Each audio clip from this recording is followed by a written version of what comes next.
They say some wolves are born to lead, and others are born to serve. I was born to disappear.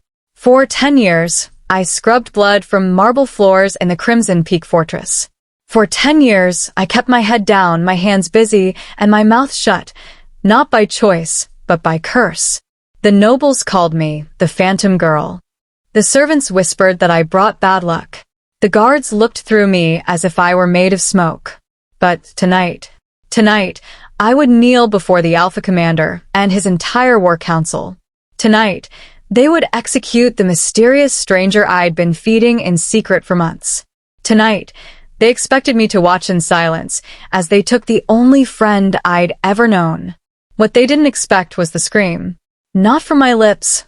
I hadn't spoken since the fire that killed my village when I was 7 years old. No, this scream came from somewhere deeper. Somewhere ancient. Somewhere that had been sleeping inside me for 17 years, waiting for the right moment to wake.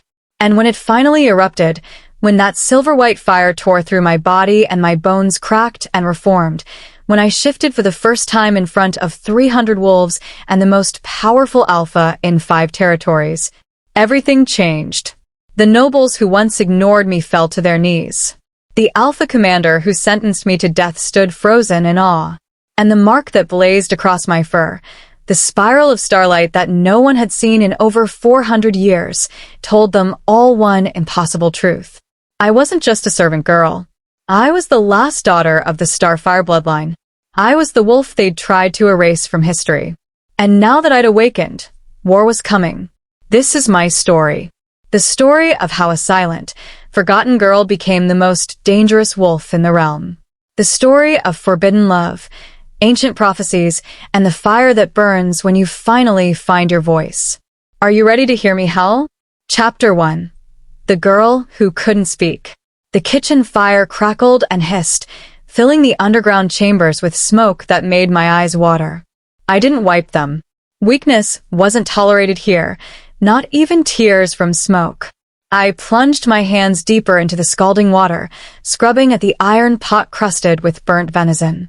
The water turned my fingers red and raw, but I'd learned long ago not to flinch. Pain was just another part of being invisible. Move faster, Phantom. Marta, the head cook, barked from across the kitchen. The commander's war council dines in 2 hours, and if those platters aren't spotless, it'll be your hide. I nodded once, keeping my eyes down. Speaking wasn't an option, it never had been. Not since the night flames devoured my village of Ashwood, and something inside me broke. Or locked. I still wasn't sure which. The other servants called me Vex. Not my real name. I'd lost that along with my voice. Just a cruel nickname that stuck because I supposedly brought misfortune wherever I went. Bad luck incarnate. The girl who survived when everyone else burned. They weren't entirely wrong. I finished the pots as the evening bells chimed, signaling the changing of the guard. This was my window, my only moment of freedom in a day measured by commands and contempt. Slipping through the servants' corridor, I grabbed my hidden satchel. Bread crusts I'd saved from my own meager rations, a half-eaten chicken leg, and a water skin I'd filled from the well. My heart hammered as I descended the forgotten stone staircase that led to the old storage cellars. No one came here anymore.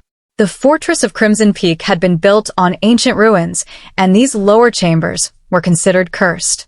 Perfect for hiding. And perfect for him. I pushed open the rusted iron gate that led to the overgrown cellar garden, a crumbling courtyard open to the night sky, choked with weeds and forgotten by time. He was already there, leaning against the broken fountain, moonlight catching in his amber eyes. "You're late," Jack said, his voice rough like gravel scraping stone. I raised an eyebrow and held up the food. His expression softened, barely. "Right." Silent protest. "Got it." I settled onto the cracked stone bench, watching as he tore into the bread like a starving animal. Which, technically, he was. Jax was a rogue, a wolf without a pack, without protection, without a prayer if the fortress guards ever found him. I discovered him 3 months ago, chained and bleeding in these cellars, left to die. Someone had tried to execute him, but the job was done poorly. When I found him, those amber eyes had looked at me not with the contempt I was used to, but with desperate hope. I couldn't leave him. So I came back, night after night, bringing food, bringing water, bringing the only thing I could offer, presence. Proof that someone in this cruel fortress saw him as more than a threat to be eliminated. You know, Jax said between bites, one of these days, you're going to get caught. And when you do, Commander Thorn will make an example of you. I shrugged. It wasn't like my life was particularly valuable anyway. Jax studied me with those unsettling eyes that seemed to see past the phantom girl everyone else ignored. Why do you keep coming? You don't know me. Don't know what I've done. I pulled out the small carved wolf tooth I'd made from a piece of bone I'd found. It had taken me weeks to shape it, working by candlelight after everyone slept. I held it out to him. His hand trembled as he took it. This is sacred. A protection charm. I nodded. You made this? For me. Another nod. His throat worked as he swallowed hard. No one's ever. He stopped, composing himself. Thank you, Vex. I tapped my chest, then pointed at him. You're welcome. You don't treat me like a monster, he said quietly, turning the charm over in his scarred hands. I tilted my head. Should I? He smiled. A rare, genuine expression. I'm called Jax. Figure you should know the name of the rogue you're risking your life for. I mouthed the name silently. Jax. I wasn't always like this, he continued, gaze distant. I used to serve in the Fortress Guard, elite unit, until I discovered something I wasn't supposed to know. I leaned forward, curious. There's a secret buried in these walls, Vex. Something about the old bloodlines. Something the commander and his council don't want anyone to remember. His eyes found mine. Do you ever feel like there's something locked inside you? Something screaming to get out? My breath caught. Yes. Every single day. I nodded slowly.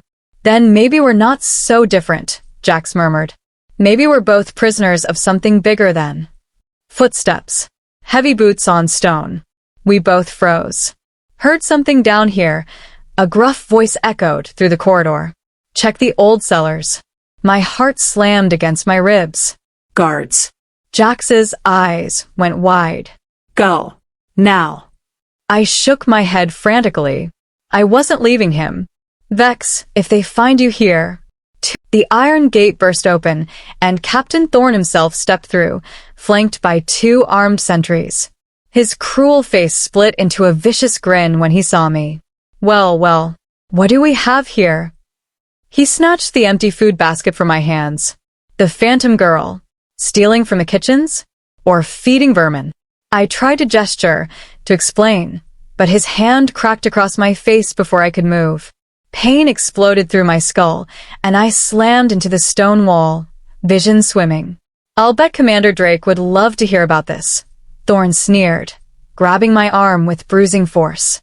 Treason's a serious charge, girl. Even for a worthless wretch like you.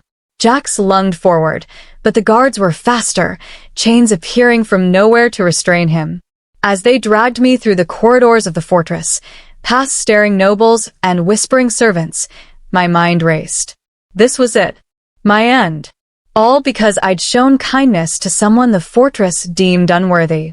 But as I was thrown at the feet of Commander Drake himself in the Grand War Council chamber, something inside me stirred. Something that had been sleeping. Something that was very, very angry.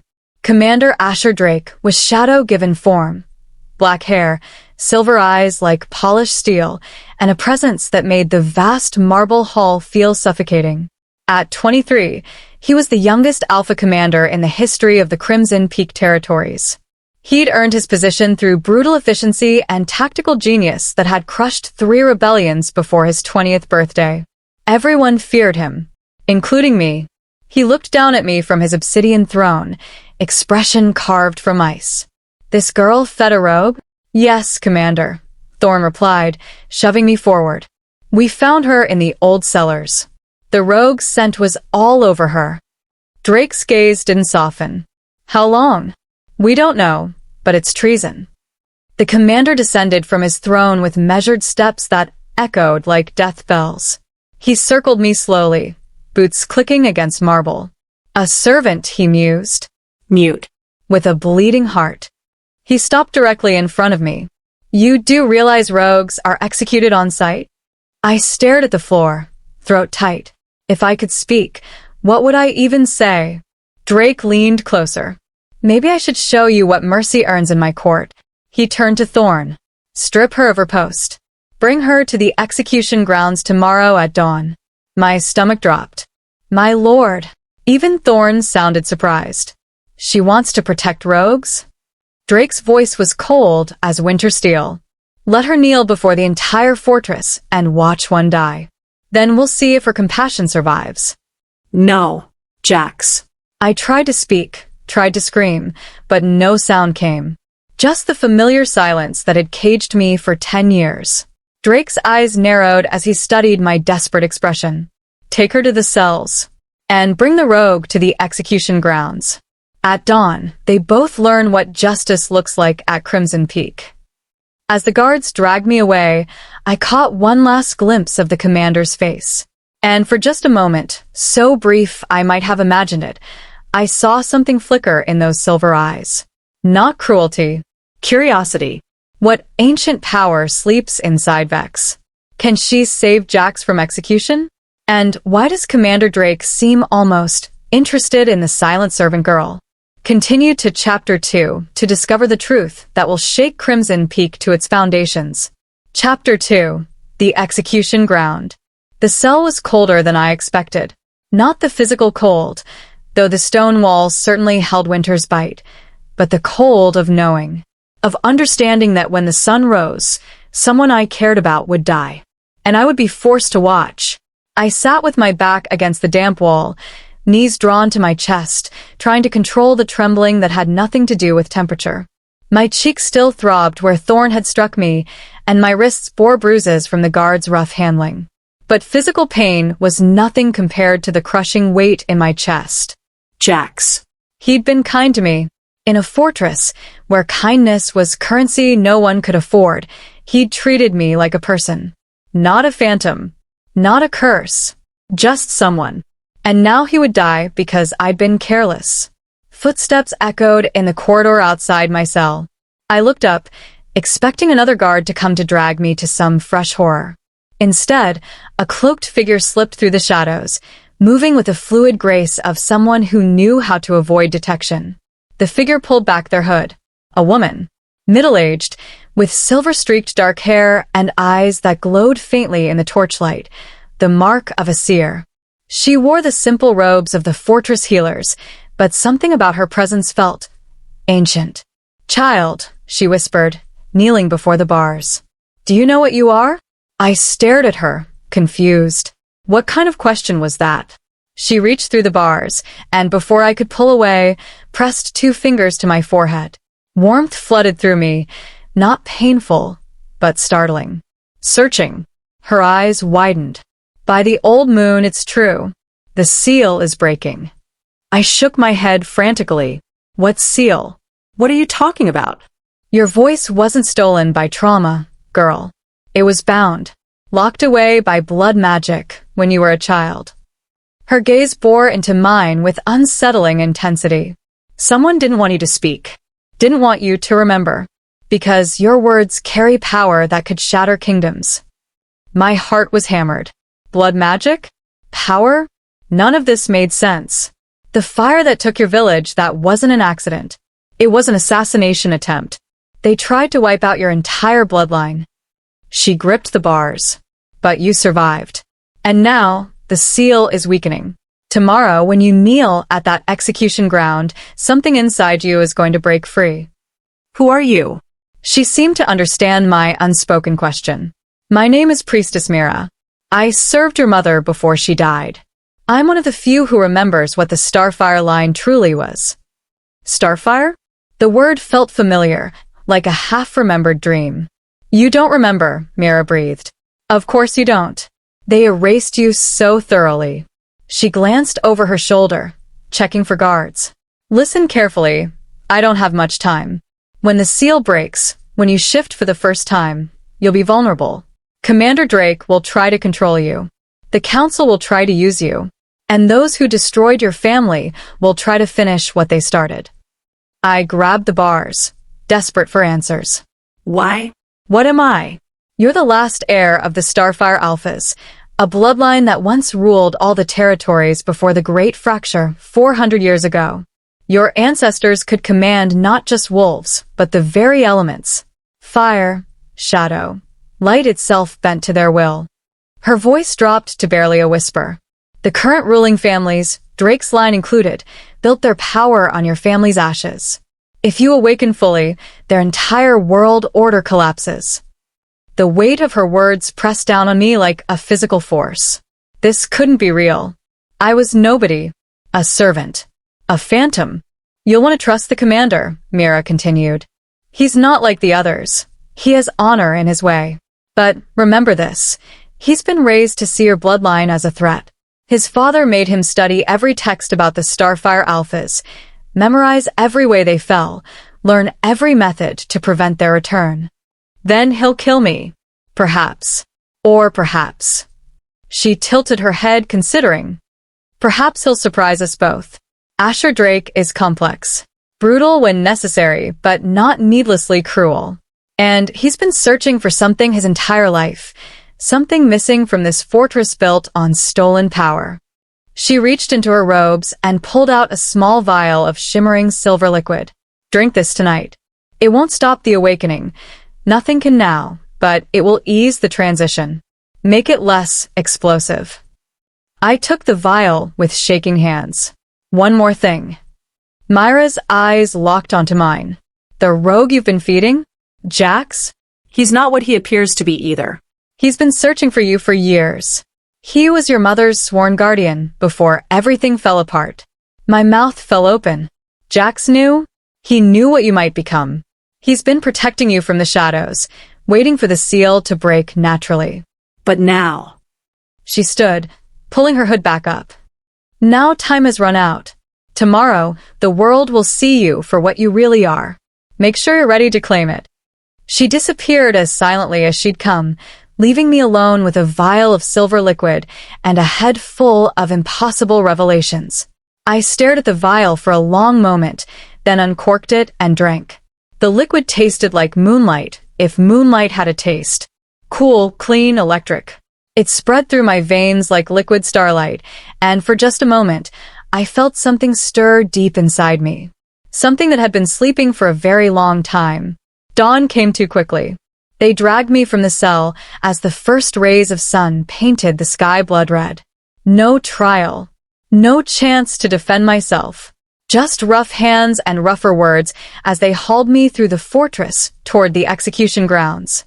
The courtyard was called the Hollow Circle, an ancient platform of white stone where justice was dispensed and traitors met their end. It could hold thousands, and today it seemed like every wolf in Crimson Peak had come to watch. Nobles in fine silks whispered behind jeweled fans. Guards stood at attention, faces impassive. Servants clustered in the back, some looking sympathetic, others eager for entertainment. And at the center of it all, seated on his portable throne of black iron and wolf bone, Commander Asher Drake watched with those unreadable silver eyes. They forced me to my knees in the center of the circle, binding my wrists with silver-threaded rope that burned my skin.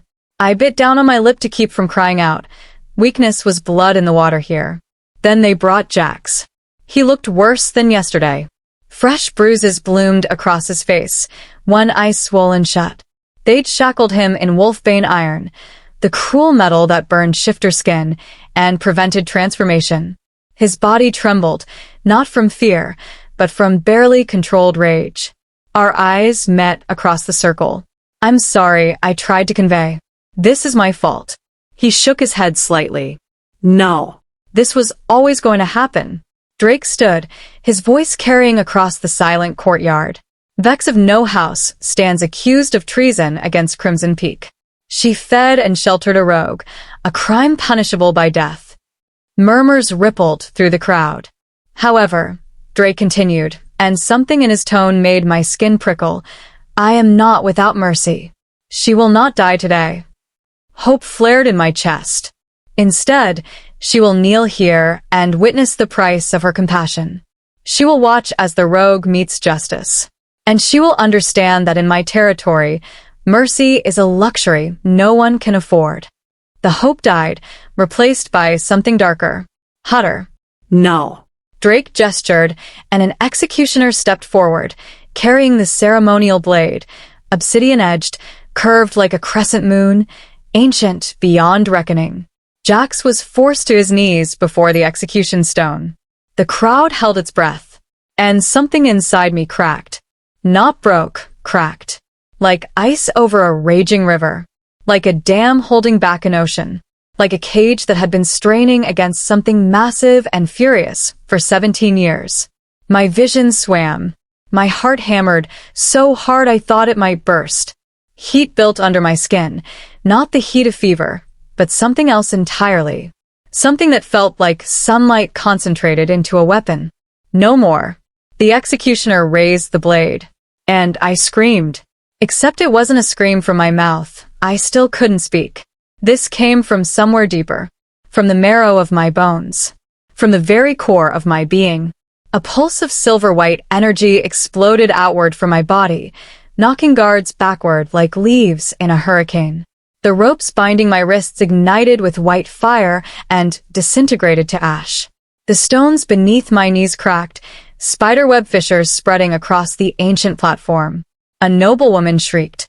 Someone shouted a warning. Drake rose from his throne, eyes wide. But I couldn't stop it. I couldn't control it. My bones began to shift. The transformation was agony and ecstasy in equal measure. Every bone in my body broke and reformed. My spine curved and lengthened. My jaw extended. My hands became paws, and my fingers became claws. The world tilted and changed as I dropped to all fours. When the shift completed, silence blanketed the courtyard like snow. I stood in my wolf form, but not like any wolf they'd seen before. My fur was pure white, luminous as starlight. My eyes blazed with silver gold fire. And across my back, shimmering into existence like brands made of light itself, were the ancient spirals of the Starfire bloodline. The mark of true Alphas. The mark of the old rulers. The mark that hadn't been seen in 4 centuries. Someone in the crowd whispered, "Starfire?" Another dropped to their knees. Then another. Within moments, half the courtyard had bowed. Not in submission, but in recognition. In awe. In terror. Even Commander Drake stood frozen, hand on his sword hilt, silver eyes locked on me with an expression I couldn't read. Not quite fearful. Not quite reverent. Something more complicated. Jax, still bound, stared at me with tears streaming down his face. "She's awakened," he whispered. "After all these years, she's finally awakened." But not everyone bowed. From the edge of the crowd, an elderly alpha with a hawk crest on his cloak hissed to his companions, "Kill her now, before she remembers who she is. Before she remembers what we did." Drake's head snapped toward the speaker, eyes blazing with sudden fury. "No one touches her." His voice boomed across the courtyard, carrying the weight of absolute command. "Anyone who raises a weapon against her will answer to me personally." He turned back to me, and for a long moment, we simply stared at each other. Alpha to alpha. Power to power. "Take her to the high tower," he ordered, voice carefully controlled. "And release the rogue for now. We have much to discuss." I tried to shift back, but my body wouldn't obey. The wolf form felt too new, too unstable. Panic fluttered in my chest. Drake seemed to sense my distress. He approached slowly, hands visible, making no aggressive moves. "Easy," he said quietly, meant only for me. "Don't fight it. Let the shift happen naturally." Something in his tone, calm, steady, almost gentle, helped me focus. I closed my eyes and reached for my human form, pulling it back like a cloak. The shift reversed, and I collapsed naked on the cold stone, trembling. Someone threw a cloak over me. Strong hands, Drake's hands, lifted me carefully. "You're going to be all right," he murmured, carrying me toward the fortress. "But nothing, and I mean nothing, will ever be the same again." As my vision blurred and darkness claimed me, I heard one final whisper from the crowd. The Starfire heir has returned. War is coming. Vex has shifted for the first time, revealing a bloodline thought extinct. Commander Drake has protected her, but why? And what secrets does Jax hold about her past? Continue to Chapter 3 to uncover the truth behind the Starfire legacy. Chapter 3. The Truth in Silver. I woke to silk. Not the rough wool blankets of the servants' quarters, not the cold stone of a cell floor, actual silk sheets that whispered against my skin like water. For a moment, I thought I was dreaming. Then the memories crashed back. The execution ground. The shift. The fire exploded from my body. Drake's silver eyes watched me with that unreadable expression as the entire fortress bowed. Starfire. I sat up too quickly, and the room spun. My body ached in places I didn't know could ache. Muscles I'd never used before, bones that had broken and reformed, skin that had stretched and changed. The chamber was magnificent. Floor-to-ceiling windows overlooked the eastern mountains, now painted gold by morning sun. Tapestries depicting ancient wolves hunting beneath silver moons hung on stone walls. A fireplace crackled with warmth, and the bed I occupied was easily large enough for 3 people. This wasn't a servant's room. This was a chamber for nobility. I threw back the silk sheets. Someone had dressed me in a soft white nightgown, and my bare feet touched cool marble. Every step felt strange, like my body was remembering how to be human after being something else entirely. A mirror hung on the far wall. I approached it hesitantly. The girl staring back at me looked familiar yet foreign. Same red-brown hair that fell in waves past my shoulders. Same thin face with sharp cheekbones. But my eyes had changed. They'd always been dark brown, unremarkable. Now they held flecks of silver that caught the light, swirling like captured starlight. What am I? You're awake. I spun. Commander Drake stood in the doorway, still wearing his black leather armor from yesterday, looking like he hadn't slept.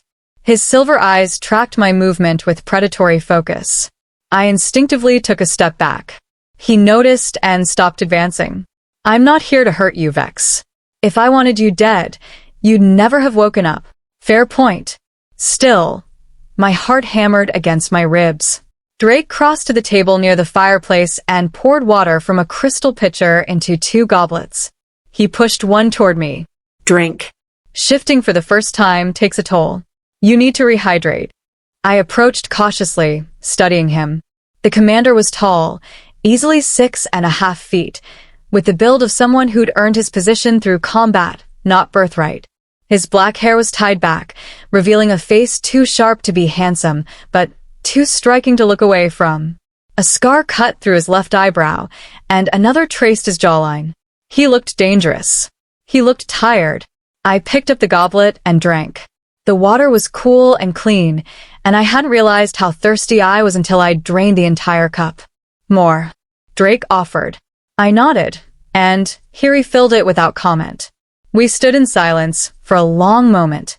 Then Drake said quietly, You spoke yesterday. One word before you shift. My eyes widened. No, I didn't. I can't speak. You did. His gaze was intense. You said no. It was barely a whisper, but I heard it. I touched my throat, confused. I didn't remember speaking. I remembered wanting to scream, remembered the fire building inside me, but actual words? The curse is breaking, Drake continued. Whatever was done to seal your voice, it's unraveling. The shift accelerated the process. What curse? What are you talking about? He seemed to read the questions in my expression. Sit, he commanded, gesturing to the chairs by the fire. We need to talk, and you're going to want to be sitting for this. I hesitated, then obeyed. Not because he commanded it, but because my legs felt like water. Drake sat across from me, forearms resting on his knees, studying me like I was a puzzle he couldn't quite solve. What do you know about the Starfire Alphas? I shook my head. Nothing. Nothing, he echoed. Of course. They erased you thoroughly. He leaned back, jaw tight. The Starfire line ruled all 5 territories 400 years ago. They were the original Alphas, Wolves blessed by the moon goddess herself with power beyond normal shifters. They could command fire, manipulate shadows, heal with a touch, and speak to the land itself. I listened, transfixed. But power breeds fear, Drake continued, voice hard. And fear breeds betrayal. The other bloodlines, including mine, decided the Starfires were too dangerous, too powerful. So they conspired together and launched what history calls the Great Fracture. They assassinated the Starfire Alphas, shattered their pack, and divided the territories among themselves. My stomach turned. Murder. They thought they'd killed every last Starfire. Drake's silver eyes locked onto mine. Clearly, they were wrong. I wrapped my arms around myself, suddenly cold despite the fire. My parents? Dead, he said bluntly. 17 years ago, there was a final purge. Your parents and what remained of your pack were living in hiding in Ashwood Village. Someone discovered them and sent assassins. The village burned. Everyone died. Except me. Except you, Drake agreed. You survived, but something happened that night. Some kind of seal was placed on you. Blood magic that locked away your voice, your memories, and your power. You were found wandering the woods, mute and traumatized, with no memory of who you were. A traveling merchant brought you here, to Crimson Peak, and you've been hiding in plain sight ever since. The room felt too small suddenly. Too hot. I couldn't breathe. Drake leaned forward. Vex, look at me. I forced my eyes to meet his. You're not a servant anymore. You're not a phantom or a curse or whatever else they've called you. His voice was steel wrapped in velvet. You're the last heir of the most powerful bloodline in shifter history. And now that you've awakened, every alpha in 5 territories is going to want one of 3 things from you. To use you, to control you, or to kill you. And which one do you want? He held my gaze. I don't know yet. At least he was honest.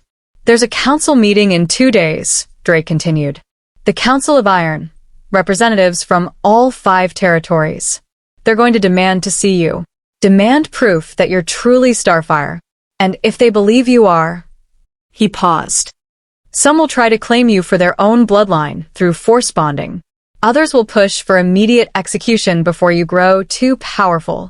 Fear coiled in my stomach. What should I do? You survive, Drake said simply. You stay close to me. You learn to control your power before someone else tries to control it for you. And you trust no one. Not the nobles, not the council, and certainly not the pretty words they'll use to trap you. Not even you? Something flickered in his expression. Especially not me. I'm Alpha Commander because I'm ruthless, Vex. I've done things that would make you run screaming if you knew. But... He stood, walking to the window. I'm also the only one powerful enough to stand between you and the wolves circling for your blood. Why? The words scraped from my throat, rough and broken, but there. My first spoken word in 10 years. Drake turned slowly, eyes widening. You just... Why protect me? The words came easier now, like a dam breaking. My voice was hoarse, unpracticed, but real. You said your family helped destroy mine. Why not finish what they started? For a long moment, he just stared at me. Then, quietly. Because I'm tired of living in a fortress built on lies and stolen power. Because my father made me study your bloodline, not just to destroy it, but because he feared it. And anything my father feared that much. A cold smile. Well, that's something I want to understand. Before I could respond, the door burst open. Jack stumbled in, still bruised but no longer bound. His amber eyes found me immediately, and relief flooded his face. You're awake. Thank the old moon you're awake. You know this rogue? Drake's voice went cold. He's not a rogue, I said, my new voice gaining strength. He's been protecting me. Jax bowed his head to Drake, not submission, but acknowledgement. Commander. I'm Jax Thornwood, former guardian to House Starfire. I served Vex's mother before she died. Drake's hand went to his sword. You've been in my fortress for months. Hiding. Lying. Watching, Jax corrected. Waiting for the seal to break naturally. I couldn't risk forcing it. The backlash might have killed her. And you didn't think to inform me that a Starfire heir was scrubbing my floors? Would you have believed me? Jax challenged. Or would you have executed us both to prevent the awakening? Tense silence stretched between the two alphas. Finally, Drake's hand left his sword. You're right. I probably would have killed you. He turned back to me. But that was before. Things are different now. How different? I asked. His silver eyes gleamed. Different enough that I'm about to do something incredibly stupid. He moved to the door and called for a guard. Summon the War Council. Tell them we have a declaration to make. My stomach dropped. What are you doing? Drake looked back at me, and for the first time, I saw something almost like a smile on his hard face. I'm claiming you as my ward. Under Alpha protection. It's the only way to keep the other houses from tearing you apart. Jax's eyes widened. Commander, that's a calculated risk, Drake finished. I know. But if we don't establish her status immediately, she'll be dead or bonded to some power-hungry alpha within a week. Won't that make me your property? I asked, voice sharp. Technically, yes. Drake's smile turned predatory. But here's the thing about alpha protection, Vex. It's a double-edged sword. Yes, you fall under my authority. But it also means anyone who wants to harm you has to go through me first. And I haven't lost a challenge in 6 years. I looked at Jax, who nodded slowly. He's right. It's the best option we have. For now. For now, I repeated. I didn't like it, but I wasn't stupid. I'd gone from servant to awakened alpha in less than a day. I needed protection until I understood what I'd become. Fine, I said. But I want something in return. Drake raised an eyebrow. You're in no position to negotiate. Aren't I? I stood, and despite my exhaustion, despite my fear, I met his gaze levelly. You need me just as much as I need you, Commander. A Starfire Alpha in your territory? That's power. That's legitimacy. That's a weapon your enemies will fear. His eyes narrowed, but I caught the glint of approval. What do you want? Jax stays with me. No more cells, no more chains. He's my guardian, and he's earned that right. Done. What else? Teach me, I said. Teach me to control this power. Teach me to fight. Teach me everything I need to survive in your world. Drake studied me for a long moment. Then he extended his hand. Done. But understand this, Vex. Once we walk through that door, and I claim you before the council, there's no going back. You'll be bound to Crimson Peak. To me. For better or worse. I looked at his outstretched hand. Scarred. Calloused. Dangerous. I took it. His grip was firm, warm, and when our palms touched, something electric passed between us. His eyes widened slightly, and I knew he felt it too. What was that? I whispered. I don't know, Drake said quietly. But we're about to find out. That afternoon, I stood before the War Council of Crimson Peak wearing borrowed clothes, fine leathers, and a silver cloak that marked me as under Commander's protection. My hair was braided back, and someone had given me boots that actually fit. I looked like a different person. I was a different person. The council chamber was filled with Drake's most trusted advisors, elite warriors, and territorial representatives. They stared at me with expressions ranging from awe to fear to barely concealed hostility. Drake stood at the head of the table, radiating authority. I've called you here to witness a declaration. As Alpha Commander of Crimson Peak, I claim Vex Starfire as my ward and place her under absolute Alpha protection. Any challenge to her is a challenge to me. Any threat against her is an act of war against this fortress. Murmurs erupted around the table. Commander, one advisor began, with respect, the Starfire line is the most powerful bloodline in our history. Drake cut him off. Yes. I'm aware, which is precisely why she stays here, under my protection, where I can ensure she's not turned into a weapon by our enemies. Or where you can turn her into a weapon yourself. Another voice challenged. Drake's smile was cold. That's always a possibility. But at least with me, she'll be alive to resent it. I stepped forward, and my voice, still rough but growing stronger, cut through the murmurs. I'm not anyone's weapon. I'm not anyone's tool. I'm here because Commander Drake made me an offer. Protection in exchange for learning to control my power. That's all. For now, someone muttered. For now, I agreed. But understand this. I remember nothing of my past. Nothing about my family. Nothing of what I'm supposed to be. All I know is that 10 years ago, someone tried to kill me and locked away my voice to keep me silent. Well, I'm not silent anymore. The room fell quiet. Drake nodded once, approval clear in his eyes. The Council of Iron meets in 2 days. Until then, Vex remains here under guard. Jax Thornwood is reinstated as her personal guardian. And anyone who has a problem with any of this, his voice dropped to a lethal purr, can take it up with me personally. No one spoke. Dismissed. As the council filed out, casting nervous glances at me, Jax leaned close. That was brave. Possibly stupid, but brave. I'm tired of being afraid, I said quietly. Drake approached, dismissing the last lingering advisors with a gesture. When we were alone, he said, you did well. They needed to see you have fire. I have plenty of fire, I replied. Literally. His lips twitched, almost a smile. Yes, about that. We need to start training immediately. Your power is raw, untrained. If you shift again without control, you could burn down half the fortress. When do we start? Now. He turned toward the door. Follow me. There's someone you need to meet. Who? Drake glanced back, and for the first time, I saw uncertainty in his eyes. The only person still alive who knew your mother personally. The only one who might be able to teach you what you really are. My heart raced. Who? Priestess Mira, he said.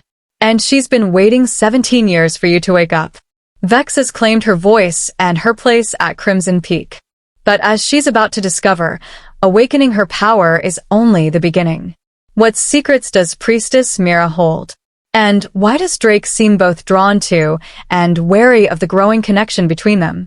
Continue to Chapter 4 to discover the hidden history of the Starfire bloodline. Chapter 4. The Priestess and the Prophecy. The Temple of the Crimson Moon sat on the highest point of the fortress, a spire of white stone that seemed to pierce the clouds themselves. I'd never been allowed near it before. Servants weren't permitted in sacred spaces. Now I climbed its spiral staircase with Drake at my side and Jax trailing behind, my heart hammering with each step. Priestess Mira doesn't leave the temple, Drake explained as we ascended. She hasn't set foot outside these walls in 15 years. Some say she's mad.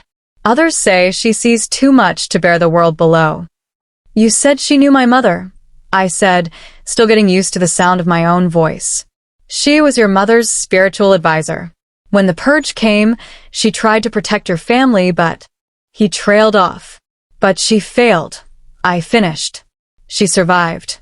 Drake corrected. Sometimes that's the greater burden. We reached the top of the staircase, where heavy oak doors carved with moon phases stood closed.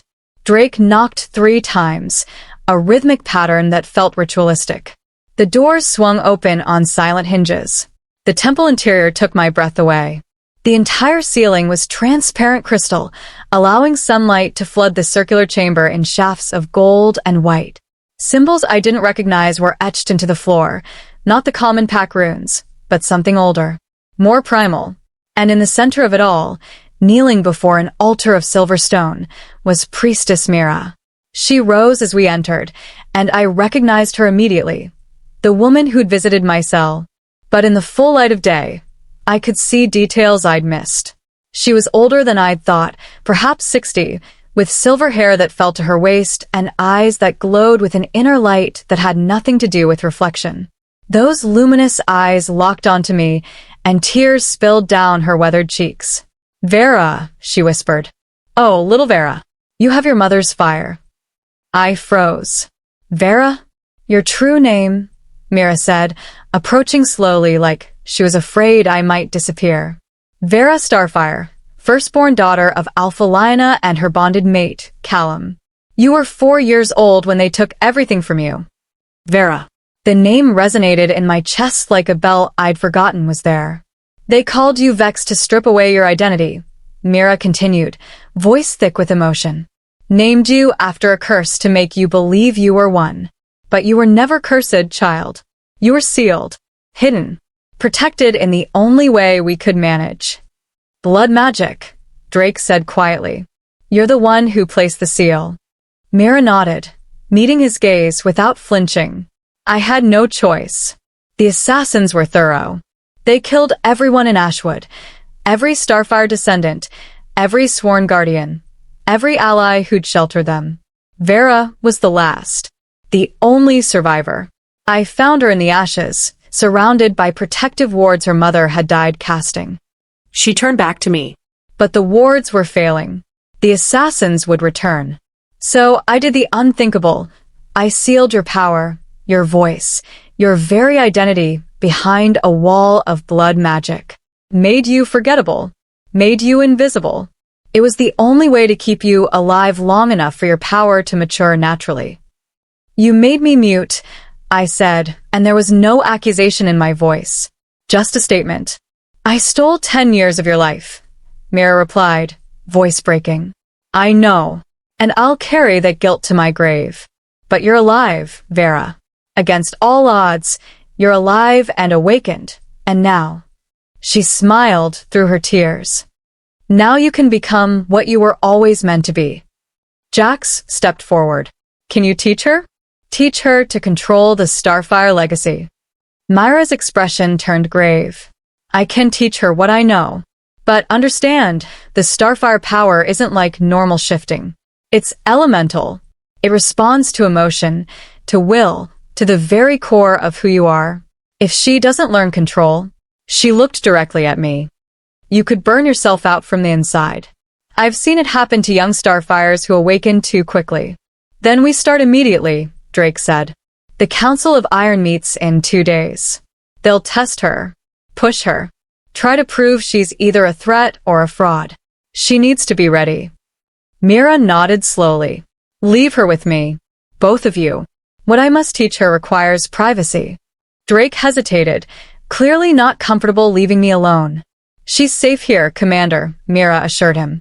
This temple is wielded by magic older than your bloodline. Nothing and no one can harm her within these walls. It's fine, I said, surprising myself with how steady my voice sounded. I need to understand what I am. Drake held my gaze for a long moment, then nodded. We'll be in the training yard. When you're done. He paused. When you're done, we have combat training. If they test your power at the council, they may also test your ability to defend yourself. After Drake and Jax descended the stairs, Mira gestured for me to sit on the cushions arranged in a circle around the altar. First lesson, she said, settling across from me. The Starfire gift isn't just power. It's a connection. Your ancestors could speak to the land, to the wind, to the fire itself.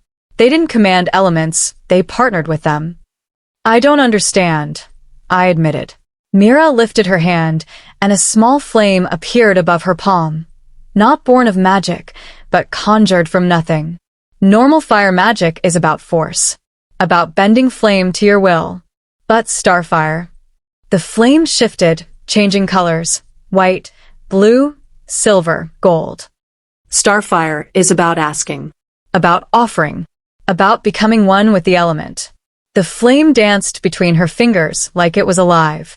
Your mother could walk through a wildfire without burning. Your grandmother could summon lightning from clear skies. Your great-grandfather once stopped an entire army by asking the earth itself to swallow them whole. Myra's eyes found mine. That's your inheritance, Vera. Not destruction, transformation. She closed her hand, and the flame vanished. Now you try. I don't know how, I said. Yes, you do. You shifted yesterday. You called fire when you thought someone you cared about would die. That was instinct. Now we refine it. Make it conscious. She leaned forward. Close your eyes. Feel the warmth in your chest, the place where your wolf lives, the place where your fire sleeps. I closed my eyes. At first, there was only darkness and the sound of my breathing. Then, slowly, I felt it a warmth beneath my sternum, pulsing in rhythm with my heartbeat. "That's your core," Mira whispered.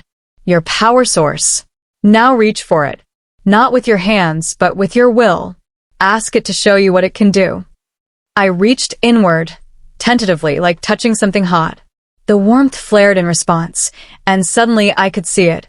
A ball of silver-white fire spinning inside my chest, contained but desperate to be free. "Good," Mira encouraged. "Now ask it to manifest. Don't force it. Ask. Please, I thought. Show me what you are." Heat rushed up my arm, and when I opened my eyes, a small flame danced above my palm, just like Myra's, but silver-white and crackling with tiny sparks of gold. I gasped, nearly losing concentration, but Myra's voice anchored me. "Don't fight it. Don't fear it. It's part of you. It won't hurt you unless you reject it." The flame steadied, growing slightly larger. It didn't feel hot. It felt like an extension of my own body, like another limb I'd suddenly discovered. "How do I feel about it?" I breathed, awestruck. "Because it's not separate from you," Mira explained. "You are the fire, Vera. That's what Starfire means. You're not wielding an element, you're becoming it." For the next hour, Mira guided me through basic exercises. Summoning flame, dismissing it, changing its intensity, shaping it into different forms. By the end, sweat dripped down my face and exhaustion dragged at my limbs, but I could consistently call fire at will. "Enough for today," Mira finally said. "You're doing well, but this is just the beginning. Tomorrow we work on shifting while maintaining human consciousness. That's crucial for the council meeting." I dismissed the flame and slumped back against the cushions. "Mira, what happened to my mother?" "Really happened." The priestess's expression turned sorrowful. "She tried to change things. Your mother believed the territories should be united under Starfire rule again, not through conquest, but through alliance. She wanted to heal the fractures, restore balance. But the other alphas, they saw only threat. A powerful female alpha who refused to submit to their authority, that terrified them. So they killed her. They sent assassins in the night, burned Ashwood to the ground and blamed it on a rogue attack." Myra's voice hardened. "But some of us know the truth. And some of us have been waiting 17 years for you to grow strong enough to reclaim what was stolen." "I don't want to rule," I said quickly. "I just want to survive." "For now," Mira replied. "But wanting to survive and accepting your destiny aren't mutually exclusive, child. The question isn't whether you'll lead, it's how you'll lead when the time comes." She stood, helping me to my feet. "Go. Rest. Drake will want to test your physical combat skills before sunset, and you'll need your strength." As I turned to leave, Mira caught my arm. "One more thing. Commander Drake, he's more complicated than he appears. His father was one of the alphas who voted to purge your bloodline. Asher grew up knowing his power was built on your family's bones. That knowledge has haunted him his entire life." "Why are you telling me this?" "Because I see how he looks at you," Mira said softly. "Like you're both his greatest threat and his only hope for redemption. Be careful, Vera. Alpha bonds are powerful, and the line between protection and possession is thinner than you think." I found Drake in the fortress training yard, shirtless and sparring with 3 of his elite guards simultaneously. Even exhausted and outmatched, watching him fight was mesmerizing. Every movement precise, economical, lethal. He disarmed all 3 within minutes, barely breathing hard. When he noticed me watching from the archway, he dismissed his guards and approached, grabbing a towel to wipe the sweat from his face and torso. I tried very hard not to stare at the way his muscles moved under scarred skin. "How was the lesson?" he asked. I lifted my hand and summoned a small flame, still wobbly, but there. "I'm learning." Something shifted in his expression. Respect, maybe. Or concern. Good. Because now we test whether you can defend yourself without magic. He tossed me a practice sword. I caught it awkwardly. I've never held a weapon before. "Then today you learn." He circled me slowly, his own practice blade held loosely. "Magic is useful, but it can be suppressed. Bound. Stolen. Your body, your mind, your will, Those can't be taken unless you surrender them. He lunged without warning. I barely deflected the strike, stumbling backward. Again, Drake commanded. He attacked, and I defended poorly. Within seconds, he disarmed me, the sword clattering to the ground. Pathetic, he said bluntly. Pick it up. Anger flared in my chest. I grabbed the sword and faced him again. This time when he attacked, I didn't just defend. I countered, driven by frustration and wounded pride. Our blades clashed, and though he still dominated, I lasted longer. Better, Drake acknowledged. Use your anger. Channel it. We sparred for the next hour until my arms screamed and my lungs burned. Drake never went easy on me, never held back, and I accumulated bruises with every mistake. But I also learned. Finally, he called a halt. I collapsed to the ground, gasping. Drake crouched beside me, offering water. You're stronger than you look. Faster too. With training, you could be dangerous. I thought I already was dangerous. I panted. Magically, yes. But a warrior needs more than power. He studied me intently.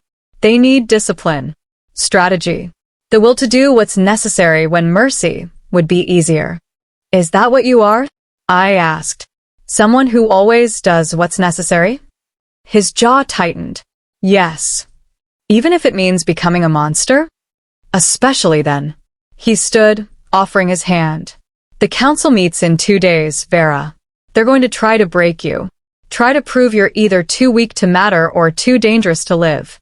I need to know if you can handle it. I took his hand, letting him pull me up. Our faces were inches apart. I can handle it, I said quietly. Can you? His silver eyes searched mine. Because if you falter, if you show weakness, they won't just reject you. They'll demand your execution. And I won't be able to stop them. Then I won't falter. Something flickered across his face, an emotion I couldn't name. Then he released my hand and stepped back. Good. Because tomorrow we train even harder. And the day after that.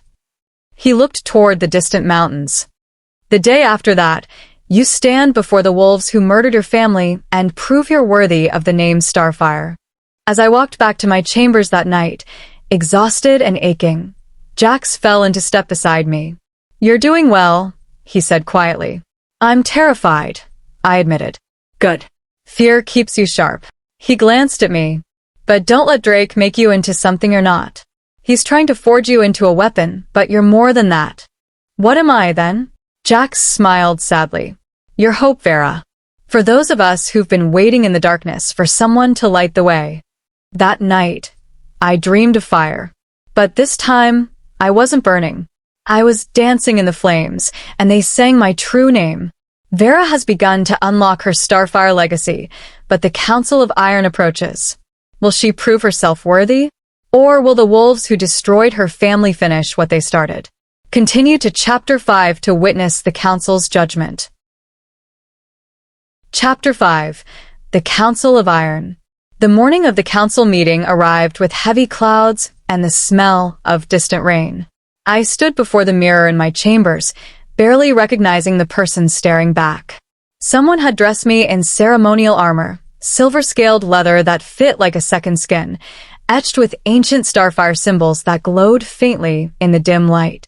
My hair was braided in an intricate pattern that Mira said marked me as an Alpha heir.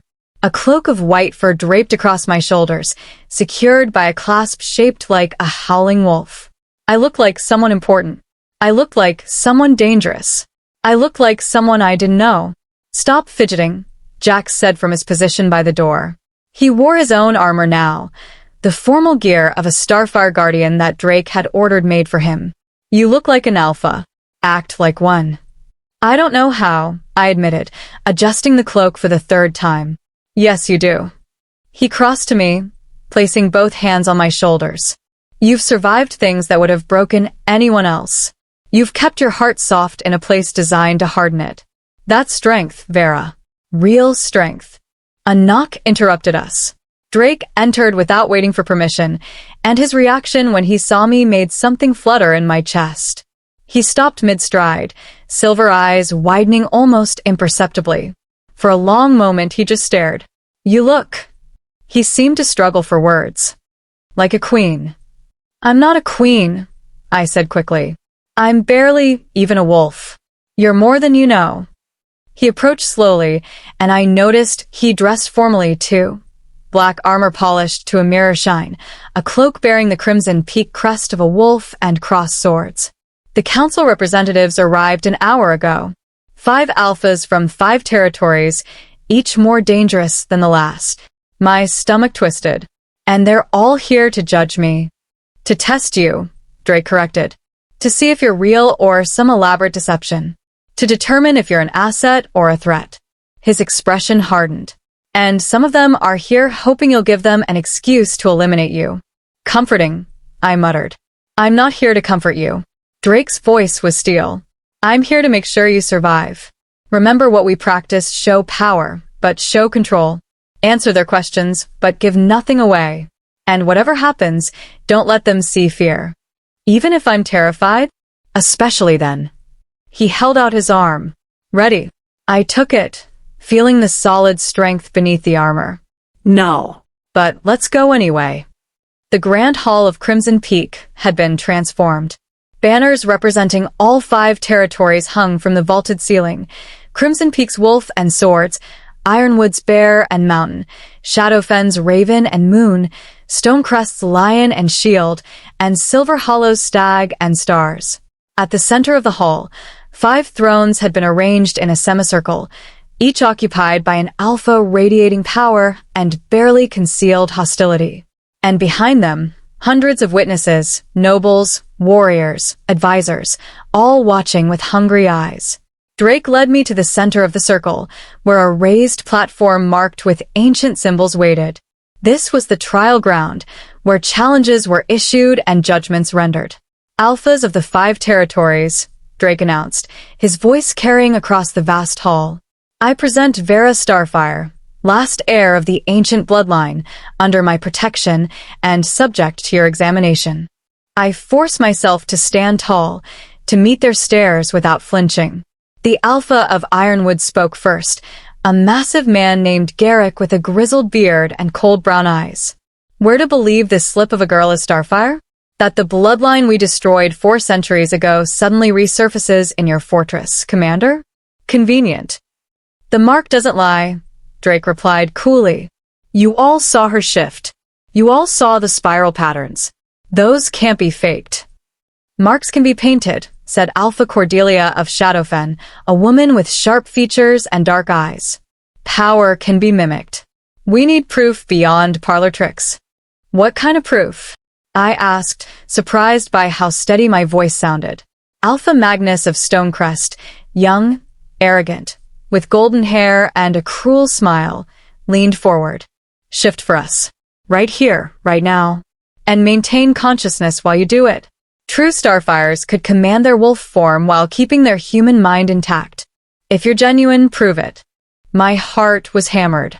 Mira and I had practiced this, but barely. Conscious shifting was advanced. Most wolves blacked out during transformation, letting instinct take over.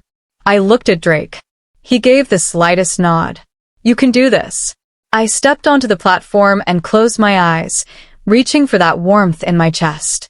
The fire answered immediately, eager to be free. "Not yet," I told her. "We do this together. I stay aware. You stay controlled." The shift began. This time I didn't fight it.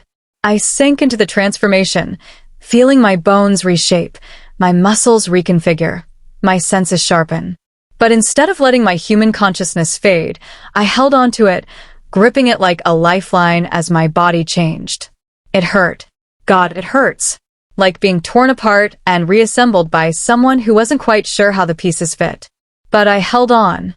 When the shift completed, I stood on 4 legs, for gleaming silver white, the starfire spirals blazing across my body.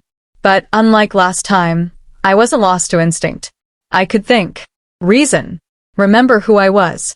I met each alpha's eyes in turn, letting them see the intelligence there, the awareness, the challenge. Then I shifted back, smoothly this time, with control, and stood naked for only a moment before Jax threw my cloak to cover me. Silence blanketed the hall. By the old gods, someone whispered. Alpha Garrick's expression had shifted from skepticism to something like fear. She's real. Of course she's real, Drake said. The question is what you intend to do about it. Alpha Cordelia rose from her throne, circling the platform like a predator. The Starfire line was eliminated for good reason. They were too powerful, too unstable. They believed themselves above the laws that govern the rest of us. My mother wanted unity, I said quietly. She wanted peace between the territories. You killed her for it. Cordelia's eyes flashed. Your mother wanted to subjugate us beneath Starfire rule, to return to the old ways where one bloodline controlled everything. That's a lie, Jax growled from his position behind me. Is it? Cordelia turned to the gathered witnesses. The Starfires nearly destroyed our world once before.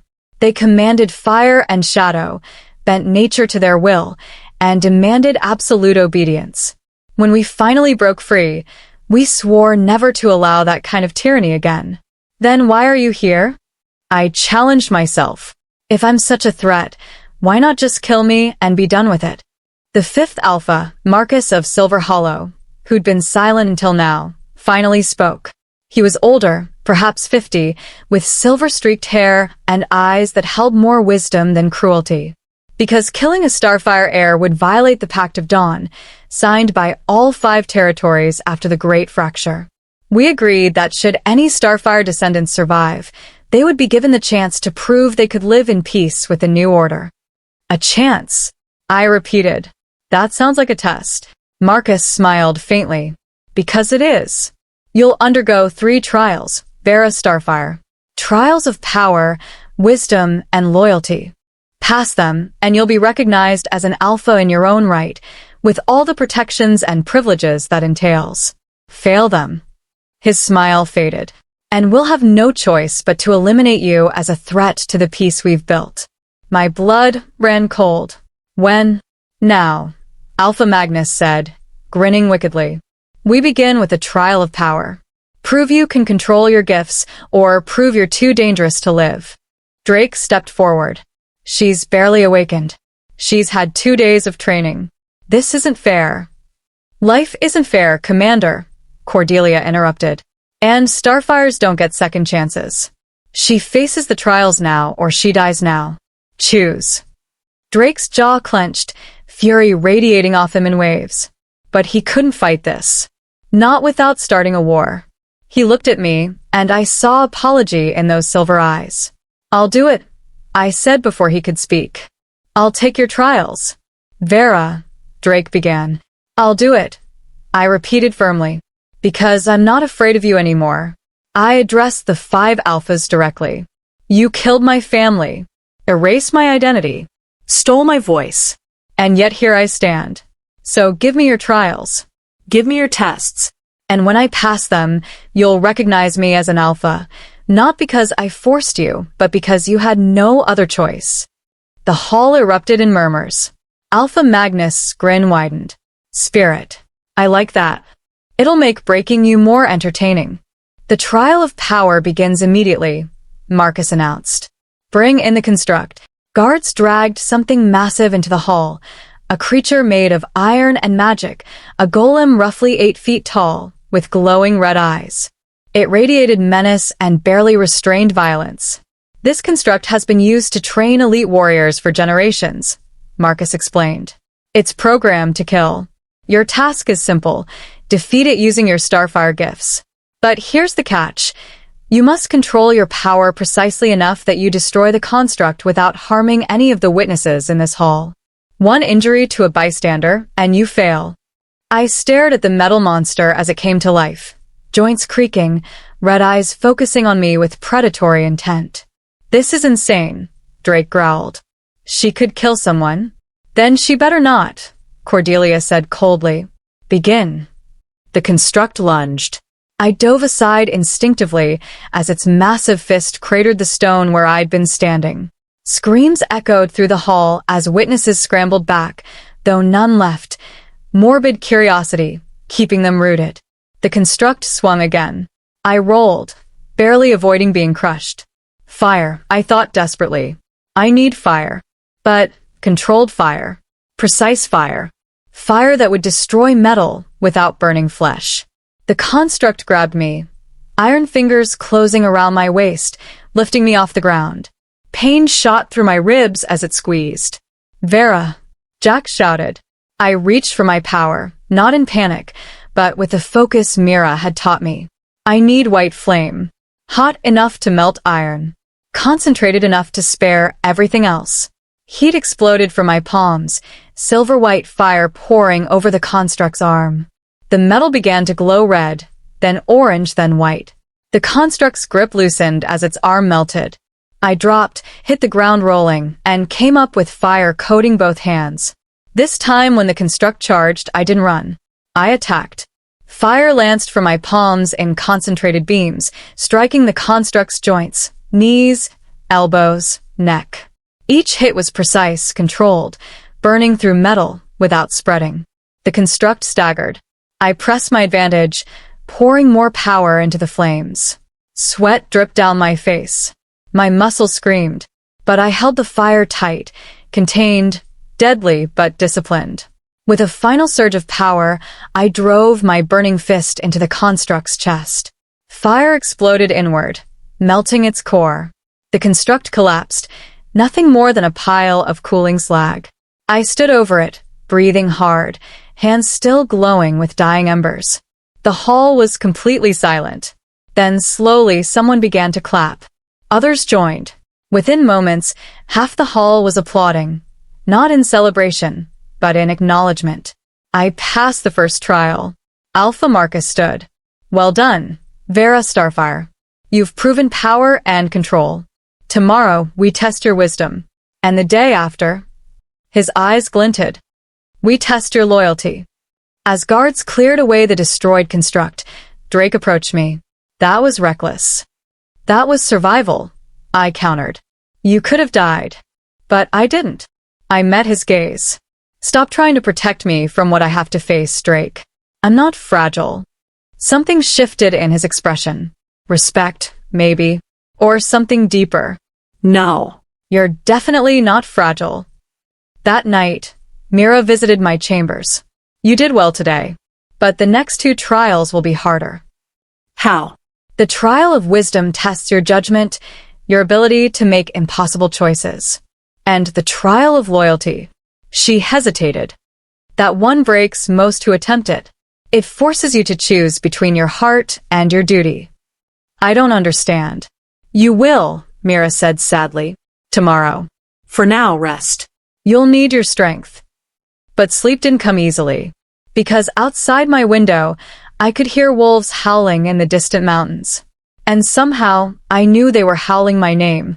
Vera has passed the first trial, but 2 more await. What impossible choices will the Alphas force her to make? And what does Drake's growing concern really mean? Continue to Chapter 6 to face the trial of wisdom. Chapter 6, the trial of wisdom. Dawn broke gray and cold over Crimson Peak. I barely slept, my mind replaying the construct battle over and over, analyzing every move, every moment where I could have lost control. Jax found me on the balcony, watching the sun struggle to break through heavy clouds. You should eat something, he said, setting down a tray of food I hadn't requested. I shook my head. I can't. My stomach's in knots. Eat anyway. The trial of wisdom isn't physical, but it'll drain you just the same. He leaned against the railing beside me. Your mother faced this trial once, you know. Before everything fell apart. I turned to him sharply. She did. All Alpha heirs must prove themselves before the council. It's a tradition dating back centuries. His expression grew distant. She passed all 3 trials with such grace that even her enemies had to acknowledge her right to lead. I was there, just a young guard, watching from the sidelines. She was magnificent. What was the wisdom trial like for her? Jax's jaw tightened.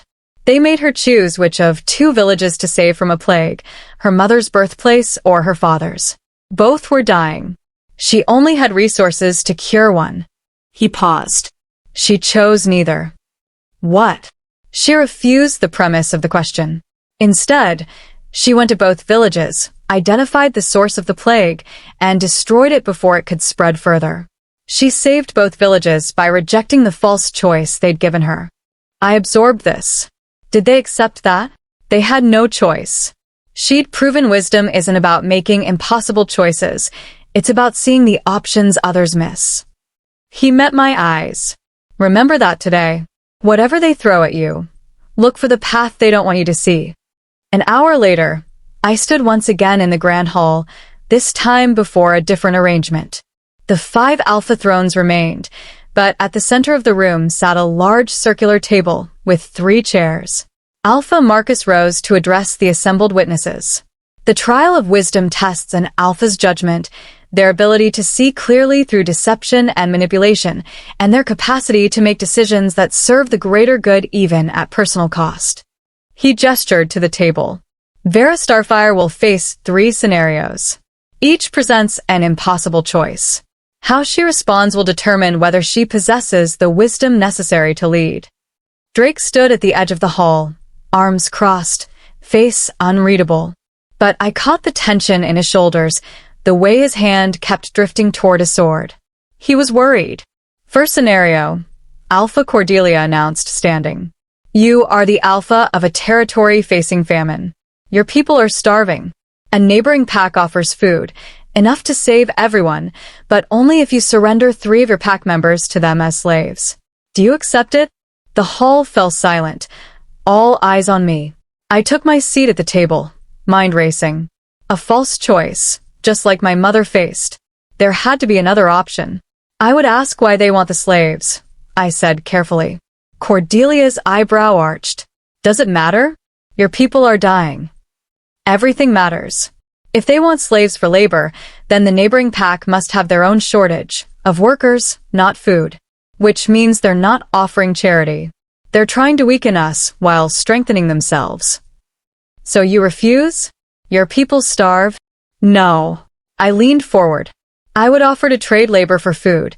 My strongest wolves would work in their territory for an agreed-upon time, earning the supplies we need. Temporary work, not slavery. They get the labor they need, we get the food, and nobody loses their freedom or dignity. Murmurs rippled through the hall. Marcus nodded slowly. A creative solution. But what if they refuse? What if slavery is their only offer? Then I'd look for other solutions. Hunt in neutral territories. Reach out to other packs. Find the root cause of our famine and address it. I met Cordelia's gaze steadily. I would never trade my pack members' freedom for survival. Because a pack built on that kind of sacrifice isn't worth saving. Even if children die? Cordelia pressed. The question hit like a physical blow. I thought of the children I'd seen in the fortress. Servants' kids running through corridors, laughing despite their poverty. Even then, I said quietly, because if I teach those children that some lives matter less than others, that freedom can be bartered away when times get hard, what kind of future am I giving them? What kind of leader am I? Silence stretched across the hall. Finally, Alpha Garrick grunted. Well reasoned. Next scenario. Alpha Magnus stood, his cruel smile firmly in place. You discover that your most trusted advisor has been stealing from the pack treasury for years. The stolen funds were used to care for refugees from other territories, wolves who would have died without help. The advisor broke the law, but saved lives. What punishment do you decree? Another trap. Too lenient, and I'd look weak. Too harsh, and I'd look heartless. I would ask the advisor why they didn't come to me, I said. Why did they feel they had to steal rather than request funds through proper channels? Because you would have refused, Magnus replied smoothly. Your pack was struggling. You couldn't afford to help outsiders. Then the problem isn't the advisor's theft, it's my failure as a leader. The words came easier now, guided by instinct more than strategy. A good alpha creates systems where advisors can speak truth, even uncomfortable truth. If my pack was so fragile that helping refugees would break us, then I needed to know that. I need to find solutions. That doesn't answer the question, Magnus said. What's the punishment? Public acknowledgement of both the crime and the motivation. The advisor broke trust, and that must be addressed. But they also embodied the values a pack should hold: compassion, protection of the vulnerable. So, I paused, working through the logic. They would be removed from their position of financial oversight because trust is broken. But they would be given a new role, overseeing refugee integration and aid programs, working transparently with pack resources I allocate for that purpose. You reward theft. Magnus' voice dripped with scorn. I redirect misplaced loyalty into proper channels. I acknowledge that the impulse was right even if the method was wrong. And I fix the system that made theft seem like the only option. More murmurs. Some approving, others skeptical. Alpha Garrick leaned forward. You speak well, girl. But words are easy. The final scenario will test whether you truly possess wisdom or just clever rhetoric. Alpha Marcus stood again, and something in his expression made my blood chill. Final scenario, Vera Starfire. And this one is personal. He gestured, and guards dragged 2 prisoners into the hall. My heart stopped. Jax, bloodied, bound, barely conscious. And a young girl, maybe 12 years old, with dark hair and terrified eyes. A servant's child from the fortress. No, I whispered, rising from my chair. Both are accused of crimes against the pack, Marcus said coldly. Jax Thornwood stands accused of desertion. He abandoned his post years ago, a crime punishable by death. The girl stands accused of theft. She stole food from the kitchens to feed her dying mother. This is absurd, Drake snarled, stepping forward. Jax was released. The girl is a child. The law is clear, Commander, Cordelia interrupted. Both crimes carry severe penalties. But we are merciful. Her smile was poisonous. Vera Starfire, as a demonstration of your wisdom and judgment, you will decide which one dies. Choose the deserter or the thief. One will be executed here and now. The other goes free. The hall erupted in shocked whispers. I couldn't breathe. I couldn't think. This wasn't wisdom. This was cruelty. Jax's eyes found mine. Blood trickled from his mouth, but his voice was steady. Choose the girl, Vera. I've lived my life. She deserves hers. No, I started. I'm old. Tired. I failed your mother. At least let me save you by dying in your service. The girl sobbed, collapsing to her knees. Please, please, I didn't mean to steal. My mama was so hungry. My vision swam. My hands shook. This was impossible. Monstrous. Look for the path they don't want you to see. Jax's earlier words echoed. Your mother refused the false choice. I forced myself to breathe, to think past the horror and fear. This wasn't about wisdom. This was about breaking me, about proving I'd sacrifice anyone to save myself or those I cared about. I turned to face the 5 alphas, and when I spoke, my voice was ice. No. Magnus blinked. What? No. I refuse. I stepped forward. This isn't a test of wisdom. It's a test of cruelty disguised as justice. Neither of these people deserves death. Jax left his post to protect me, the last Starfire heir. That's not desertion. It's loyalty to a higher cause. And the girl is a child who stole bread to save her mother. If that's worthy of execution in your territories, then your laws are sick. You refuse to choose? Cordelia's voice was dangerously soft. I refuse the premise, just like my mother did. I met each alpha's gaze in turn. You want to see if I'll sacrifice, but real wisdom isn't about making impossible choices. It's about recognizing when you're being manipulated and refusing to play along. Then both die, Magnus said, rising with his hand on his sword. You fail the trial, and they pay the price for your arrogance. No. Drake's voice cut through the tension like a blade. He strode to the center of the hall, power radiating from him in waves. She's under my protection. You want to execute her prisoners? You go through me first. Commander, stand down, Garrick warned. Not a chance. Drake's eyes blazed silver. She's right. This isn't wisdom you're testing, it's obedience. You want her to prove she'll do whatever it takes. Sacrifice whoever necessary. Play by your cruel rules. Well, she won't. And neither will I. The 5 alphas rose as one, and the tension in the hall became suffocating. You would defy the council? Marcus asked quietly. You would risk war between territories over this girl? Yes, Drake said simply. Because she's shown more wisdom in 5 minutes than any of you have in your entire blood-soaked reigns. You built your power on the corpses of her family. You maintain it through fear and manipulation. She's offering something different, actual justice, actual leadership. And you can't stand it. For a long moment, nobody moved. Then, slowly, Alpha Marcus began to laugh. It started as a chuckle, then grew into full-bodied laughter that echoed across the vast hall. The other alphas looked at him in confusion. Finally, Marcus said, still laughing. Finally, someone with the spine to see through our games. He looked at me, and his eyes held something like respect. Your mother did the same thing, Vera Starfire. Refused to play by rules designed to break her. And now you've done it too. You mean? I could barely speak. This was a test. Of course it was. Marcus gestured, and the guards released Jax and the girl. Both prisoners were actors. Well, Jax was real, but he was never in danger. We needed his reaction to be genuine. The girl is actually the daughter of one of my advisors. She volunteered to help test you. Rage flooded through me. You sick. We're not sick. We're cautious.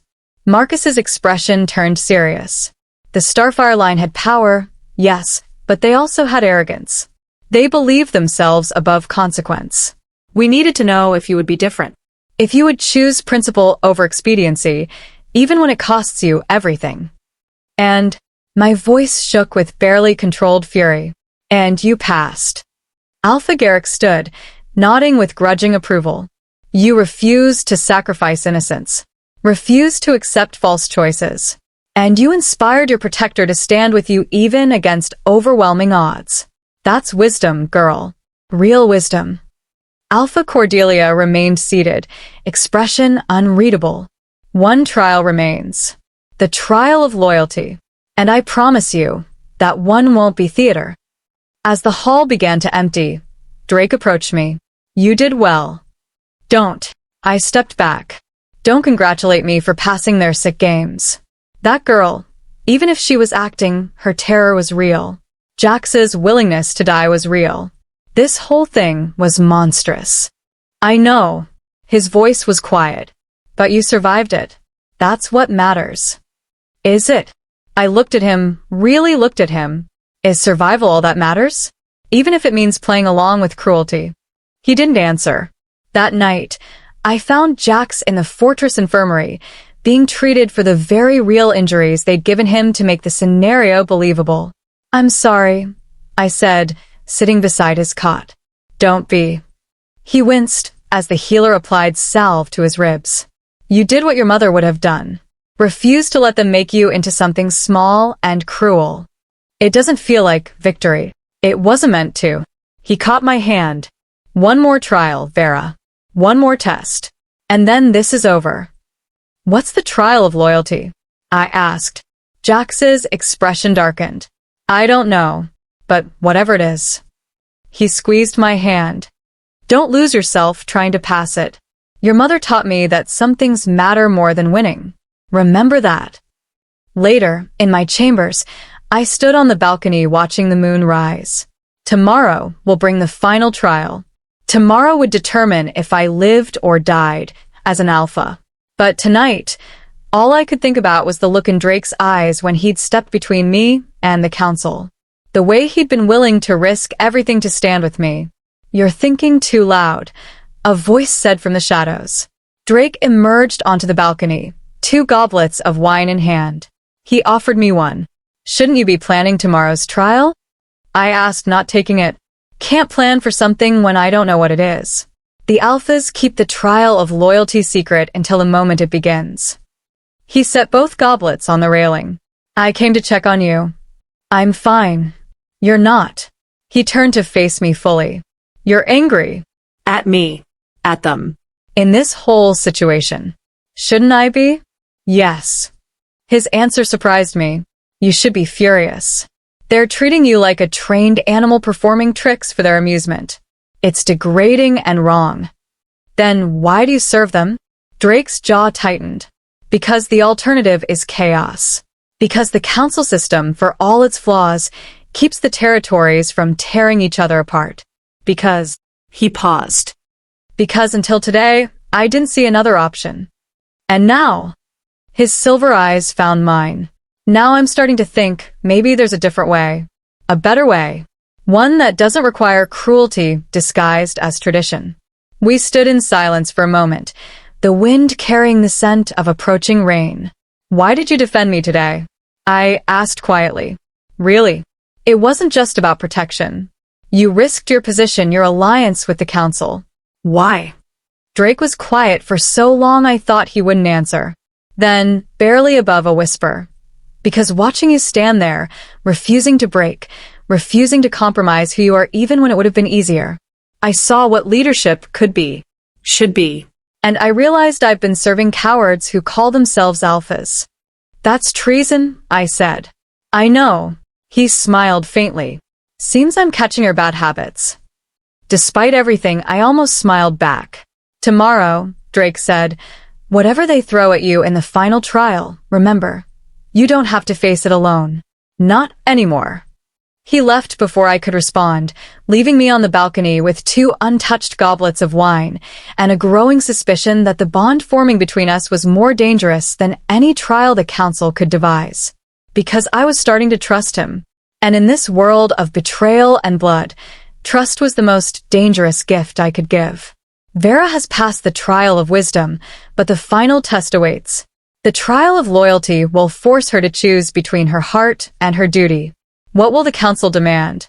And how will her growing bond with Drake complicate everything? Continue to Chapter 7 to face the ultimate trial. Chapter 7. The Trial of Loyalty. The third dawn arrived with a storm. Thunder rolled across the mountains like the growl of ancient beasts, and lightning split the sky in jagged silver veins. Rain hammered against the fortress walls, turning the courtyard into a maze of puddles and streaming water. I stood at my window, watching the tempest rage, and couldn't shake the feeling that the storm was an omen. The weather reflects the mood of the land, Mira had told me once. When great change approaches, nature responds. Today felt like the precipice of something vast and irreversible. Jax entered without knocking, moving stiffly from yesterday's beating. The council summons you. They're gathering in the judgment hall. Not the grand hall this time. The judgment hall was older, darker, a chamber carved into the mountain itself where the most serious trials took place. Executions, banishments, blood oaths that could never be broken. What do you know about the trial of loyalty? I asked, still watching the storm. Only that it tests the one thing an alpha can never fake, where their true allegiance lies. Jax came to stand beside me. Your mother told me once that loyalty isn't about who you serve. It's about what principles you refuse to betray, no matter the cost. I turned to face him. If something happens today, nothing will happen, he interrupted firmly. You'll pass this trial like you passed the others.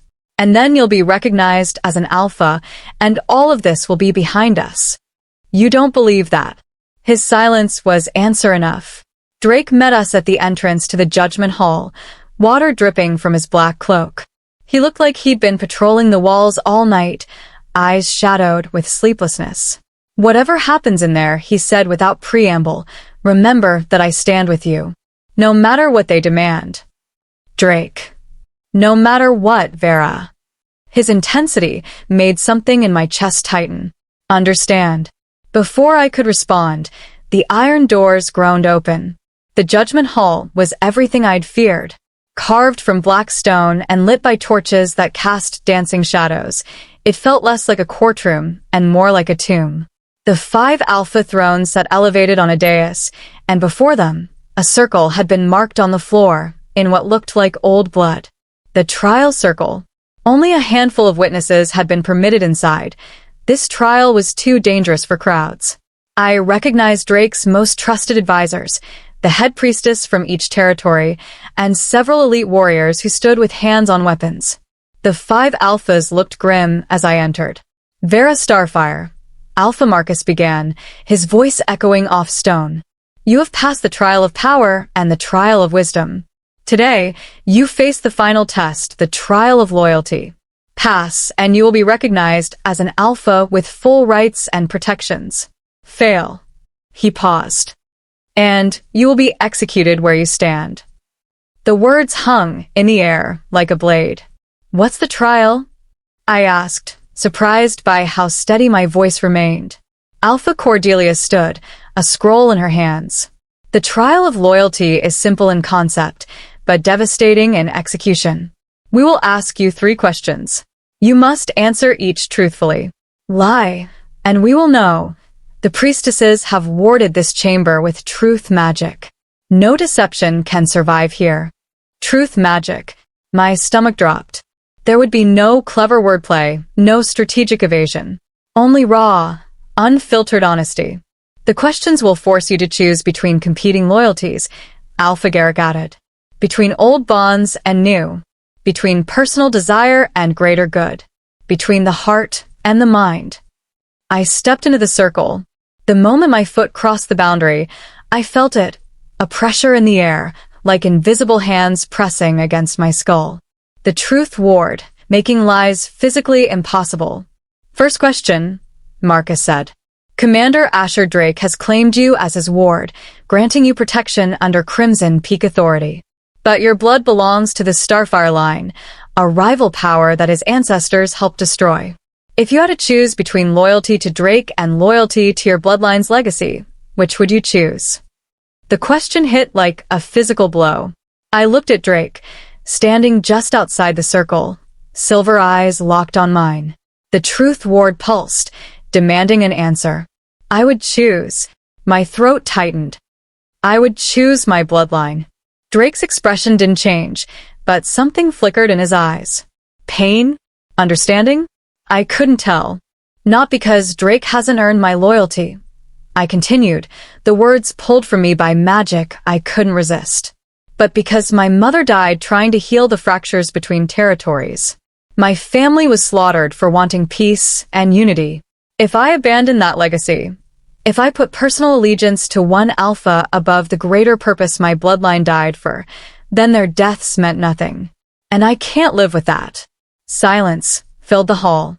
A noble answer, Cordelia said. But it proves you would betray your protector if your blood demanded it. No, I argued. It proves I understand the difference between personal loyalty and purpose. Drake is honorable. But if I had to choose between honoring him and honoring the hundreds of Starfires who died trying to fix this broken system, I owe them more. I owe them everything. Marcus nodded slowly. Second question. If you were to become a recognized alpha, you would need to form alliances, possibly through bonding. If the council required you to bond with an alpha from another territory to secure peace, even if your heart belonged elsewhere, would you do it? My breath caught. This was more personal, more cruel. The truth ward squeezed tighter. Yes, I whispered. If it would prevent war. If it would save lives. If it was the only way to protect those who couldn't protect themselves. Yes. I would bond with someone I didn't love. I would sacrifice my happiness for the greater good. The admission felt like tearing out a piece of my soul. Even if it meant never claiming your true mate? Alpha Magnus pressed, and there was something hungry in his expression. Even if you already felt the pull of a destined bond and had to sever it. I closed my eyes, feeling the truth magic drag the answer from me. Even then, when I opened my eyes, I deliberately didn't look at Drake. Couldn't look at him. Because the partial truth was this. I did feel something when he was near. Something electric and terrifying and vast. Whether it was a true mate bond or just proximity and shared danger, I didn't know. But it was real. And I just admitted I'd walk away from it if duty demanded. Final question, Cordelia said, and her voice carried an edge of satisfaction. And this one will determine everything. She gestured, and guards dragged someone into the hall. My heart stopped. A young woman, maybe 20, with silver-streaked blonde hair and Drake's exact eyes. She was bound in chains that glowed with suppression magic, her face bruised and terrified. "This is Kira Drake," Cordelia announced. The commander's younger sister, who was thought to have died 10 years ago in a rogue attack. Drake lunged forward, but guards blocked him. "What have you done?" he roared.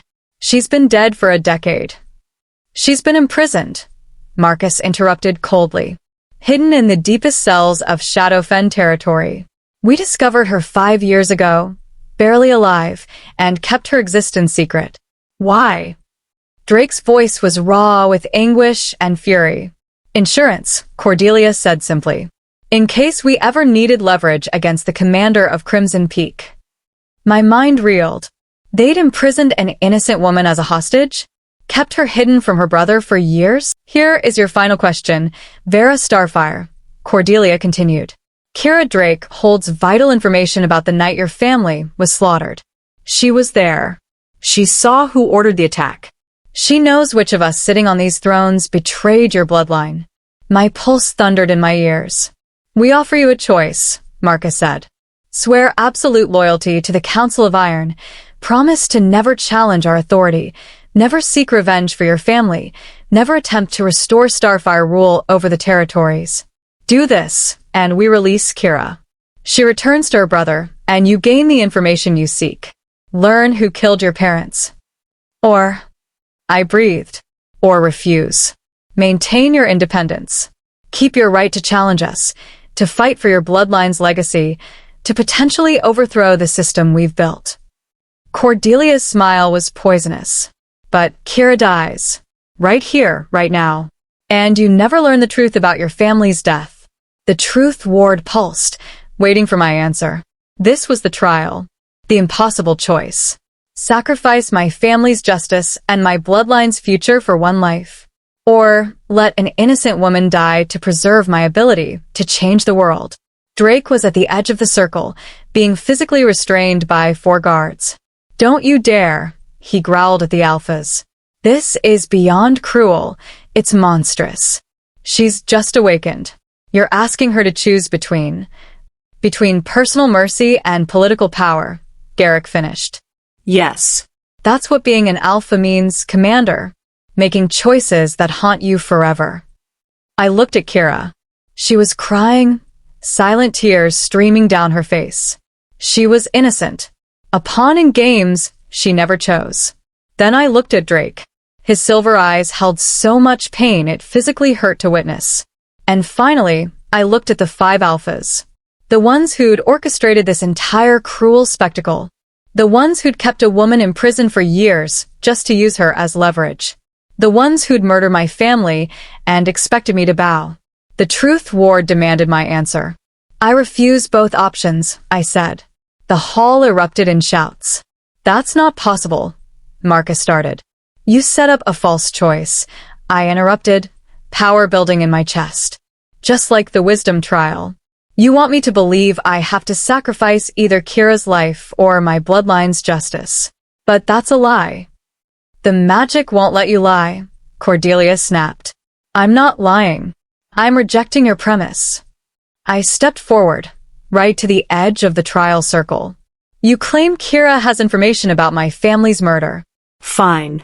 "I want that information. I need it. But I won't trade my bloodline's future for it. And I won't let her die for your political games." "Then how?" Garrick began. "I challenge you," I said clearly. "All of you. I invoke the right of challenge as a Starfire heir. You claim authority over the territories? Prove it. Face me in single combat, each of you. If you win, I swear the loyalty you demand. If I win, you release Kira and tell me everything." The hall fell into shocked silence. The right of challenge was ancient law. Any alpha could challenge another for dominance. But it hadn't been invoked in decades, and never by someone as newly awakened as me. "You're insane," Magnus breathed. "You've been a wolf for 3 days. We've ruled for decades. We'll tear you apart." "Maybe," I agreed. "But it's my right. And unless you've abolished the old laws, the same laws that let you execute the Starfires in the first place, you have to honor it." The 5 alphas looked at each other, clearly not expecting this. Drake had stopped struggling. He stared at me with an expression I couldn't read. Finally, Marcus spoke. If we accept your challenge and you lose, you don't just swear loyalty. You die. The challenge is death. I know. And you're prepared to risk everything. Your life, your bloodline's future, your chance at justice, for one woman you've never met? I looked at Kira, still bound and terrified. Then at Drake, who looked like his world was collapsing. Yes, I said. Because that's what leaders do. They don't sacrifice innocence to preserve power. They risk everything to do what's right. My mother understood that. It's why you killed her. Alpha Marcus stood slowly, and something like respect crossed his features. Very well. The Council of Iron accepts your challenge. 5 fights. You against each of us. Survive all 5, and you earn your answers and Kira's freedom. When? I asked. Now. Cordelia rose, power radiating from her. We begin immediately, before you have time to train or prepare. That's the price of invoking ancient rites, immediacy. My heart hammered, but I nodded. Then let's begin. The guards cleared the chamber, expanding the trial circle. Drake was dragged back despite his protests. Jax gripped the railing of the observer's platform, knuckles white. Priestess Mira caught my eye from the shadows and gave the smallest nod. Trust your instincts. Trust your fire. Alpha Magnus stepped into the circle first, grinning like a predator. I'll break you quickly, girl. Make it easy on yourself. Submit now. I shifted, feeling my bones crack and reform. My white wolf emerged, silver spirals blazing across my fur. Magnus shifted too, a massive golden wolf easily twice my size, with fangs like daggers.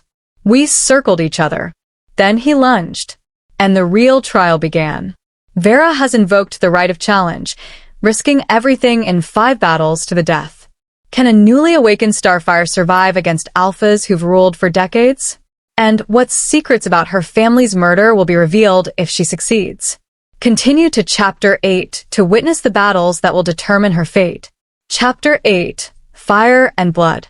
Magnus hit me like a battering ram. His massive golden wolf slammed into my side, fangs seeking my throat. I twisted at the last second, his teeth catching only fur and air. Pain exploded along my ribs where his claws raked deep. Blood, my blood, splattered the stone floor. The watching crowd gasped, but I couldn't afford to acknowledge them. Magnus was already circling for another attack, moving with the confidence of someone who'd won 100 battles. I had 1-0. I thought I commanded myself. He's bigger, stronger, more experienced. What do you have that he doesn't? Fire. As Magnus charged again, I didn't dodge. Instead, I planted my feet and let the Starfire gift surge through me. Silver-white flames erupted across my fur, coating me in a living fire. Magnus' eyes widened too late. He collided with me, and his triumphant growl turned into a yelp of pain as flames seared his muzzle and chest. He stumbled back, smoking, for singed. I pressed my advantage. Fire lanced from my jaws in concentrated beams, not to kill but to herd, to control, to drive him back step by step. Use the environment. Drake's voice cut through my focus. He'd broken free from the guards and stood at the circle's edge. The support columns, drive him into them. Magnus snarled and lunged again, but this time I was ready. I feinted left, then dove right, leading him in a chase around the massive stone pillars that held up the ancient hall. My smaller size meant I could turn faster, dart through gaps he couldn't fit through. He was stronger, but I was quicker, and I was learning. Magnus cornered me against a pillar, jaws open for a killing blow. At the last second, I dropped flat and rolled. His momentum carried him forward, straight into the stone column with a sickening crack. He staggered, dazed. I didn't hesitate. Fire exploded from my entire body in a wave of silver-white heat, engulfing him completely. Not hot enough to kill. I wasn't trying to murder him, but hot enough to force submission. Magnus collapsed, shifting back to human form, skin blistered and smoking. I yield, he gasped. I yield. The hall erupted in shocked murmurs. I shifted back, breathing hard, bleeding from a dozen cuts. My body screamed in protest, but I forced myself to stand tall. "One down," I said hoarsely. "Four to go." Alpha Garrick stood, his expression unreadable. "You fought well, but I won't be so easy to manipulate." He descended into the circle, and his shift was terrifying. A massive bear-wolf hybrid, something that shouldn't exist. "I've mastered dual form shifting. Let's see your tricks work against that." My heart sank. Dual form was legendary, the ability to merge animal forms, creating something stronger than either. Only the most powerful alphas could achieve it. And I'd already exhausted half my strength against Magnus. Garrick charged, and it was like fighting a landslide. Every blow he landed drove me backward. My flames barely seemed to affect his thick hide. His claws opened gashes across my shoulders, my flanks, and my legs. Blood loss made the world swim. "I'm going to die," some distant part of my mind observed clinically. "I'm not strong enough for this." "Vera," Jax's voice, desperate. "Remember what your mother did at the Battle of Crimson Valley. Fire isn't just a weapon, it's a shield." Fire as a shield? I didn't understand. Garrick's massive paw swung for my head. No time to dodge. Instinct took over. I didn't summon fire outward. I pulled it inward, wrapping myself in flames so dense they became solid. A barrier of living light. Garrick's blow struck the fire shield and bounced off with a shower of sparks. His eyes widened in shock. Understanding flooded through me. Fire could burn, yes, but it could also be protected. Could become armor, shield, sanctuary. I poured more power into the shield, then expanded it outward explosively. The blast of pure Starfire energy caught Garrick full in the chest and threw him backward 20 feet. He crashed into the far wall with a boom that cracked stone. When he tried to rise, his legs buckled. "I yield," he rumbled, respect clear in his voice. "You have your grandmother's gift, the shield of stars." 2 down. But I was fading fast. Blood soaked my borrowed clothes. Exhaustion made every breath a labor. The world tilted dangerously. Mira appeared at the circle's edge with a vial of shimmering liquid. "Drink." Quickly. I downed it without question. Warmth spread through my body, not healing, but energy. Enough to stand.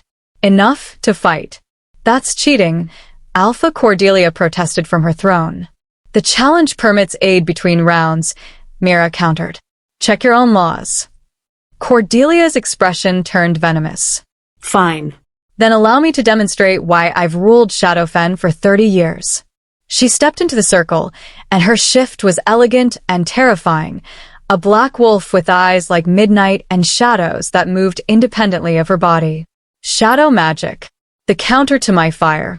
"Light casts shadows, little star," Cordelia purred, her voice somehow audible in wolf form. "And shadows devour light." She attacked from 3 directions simultaneously, her shadow selves moving with perfect synchronization. I couldn't tell which was real and which were illusions. Pain erupted across my back, real claws from a real wolf. I spun, flames lashing out, but struck only shadow. The real Cordelia laughed from somewhere in the darkness she created. "You can't fight what you can't see," she taunted. She was right. My fire illuminated the hall, but somehow her shadows grew thicker, darker, suffocating. I was drowning in darkness. "No," I thought desperately. "There has to be a way." Then I remembered something Mira had said during training. Starfire doesn't just burn. It transforms. What if I stopped trying to fight the shadows? What if I transformed them instead? I closed my eyes, sight was useless anyway, and reached for my fire. But this time, I didn't summon it as flames. I summoned it as pure light. Radiance without heat. Illumination without destruction. Silver-white light exploded from my body, so bright that even through closed eyelids, I could see it. The shadows shrieked, an actual sound, and dissolved like mist in sunlight. Cordelia's real form became visible, frozen in mid-strike. I opened my eyes and met her gaze. Light doesn't cast shadows when it comes from everywhere at once. Before she could react, I tackled her, my light form searing away her shadow magic. We rolled across the stone, snapping and clawing, until finally I pinned her with jaws at her throat. She went still. "I yield," she whispered, and there was something like awe in her voice. "You've mastered luminescence. Your mother never managed that." 3 down. I shifted back, collapsing to my hands and knees. Blood dripped from too many wounds to count. The healing potion Mira had given me was wearing off, and shock was setting in. "She can't continue." Drake's voice, harsh with worry. "Look at her, she's dying." "The challenge doesn't end until all 5 fights are complete or she's dead," Alpha Marcus replied, though his tone held no satisfaction. "Those are the rules," she invoked. "Then change the rules," Drake snarled. "We can't. They're bound by blood magic older than any of us." Marcus stood, regarding me with something that might have been regret. "But I can offer mercy. Vera Starfire, you've proven yourself beyond any doubt. Withdraw the challenge now. Swear loyalty to the Council, and we'll call this complete. You'll be recognized as an Alpha, Kira will go free, and you'll have your answers." I looked up at him through blood and sweat. "And if I refuse?" "Then you fight me and Cordelia's twin sister, Alpha Selene, who arrived this morning from the Eastern Territories. 2 more battles that will almost certainly kill you." His expression was grave. "There's no shame in accepting mercy, child. You've already proven more than anyone expected." I used the wall to pull myself upright. Every muscle screamed. My vision blurred and refocused. But I thought of my mother, who'd fought for unity until her last breath. I thought of all the Starfires who died trying to heal these broken territories. "No mercy," I said. "Finish the challenge." Drake made a sound like a wounded animal. Marcus sighed. "So be it. May the old gods watch over you, Vera Starfire. You have more courage than sense."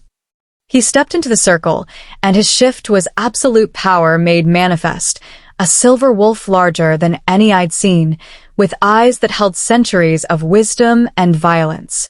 This was an alpha in his prime, with decades of combat experience.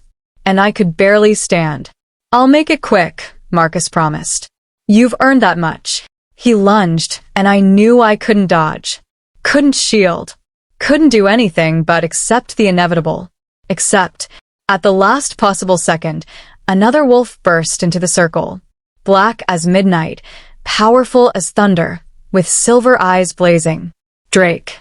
He intercepted Marcus's attack, their bodies colliding with a sound like avalanches. They rolled across the stone, snapping and snarling. "Stand down, Commander," Marcus roared. "This is her challenge. I'm making it mine." Drake's voice echoed through the hall. "I invoke the right of substitution. She's my ward. I have the legal right to fight in her place if she's incapacitated." "That law hasn't been used in 200 years, Garrick protested from the sidelines. "But it still exists," Mira called out. "I've verified it. If Vera accepts a substitution, it's valid." All eyes turned to me. This was my fight, my challenge, my chance to prove I was worthy of the Starfire name. But I was dying, and Drake was offering to risk everything, his position, his life, his honor, to save me. "Accept it," Jax urged quietly. "You've proven enough, Vera.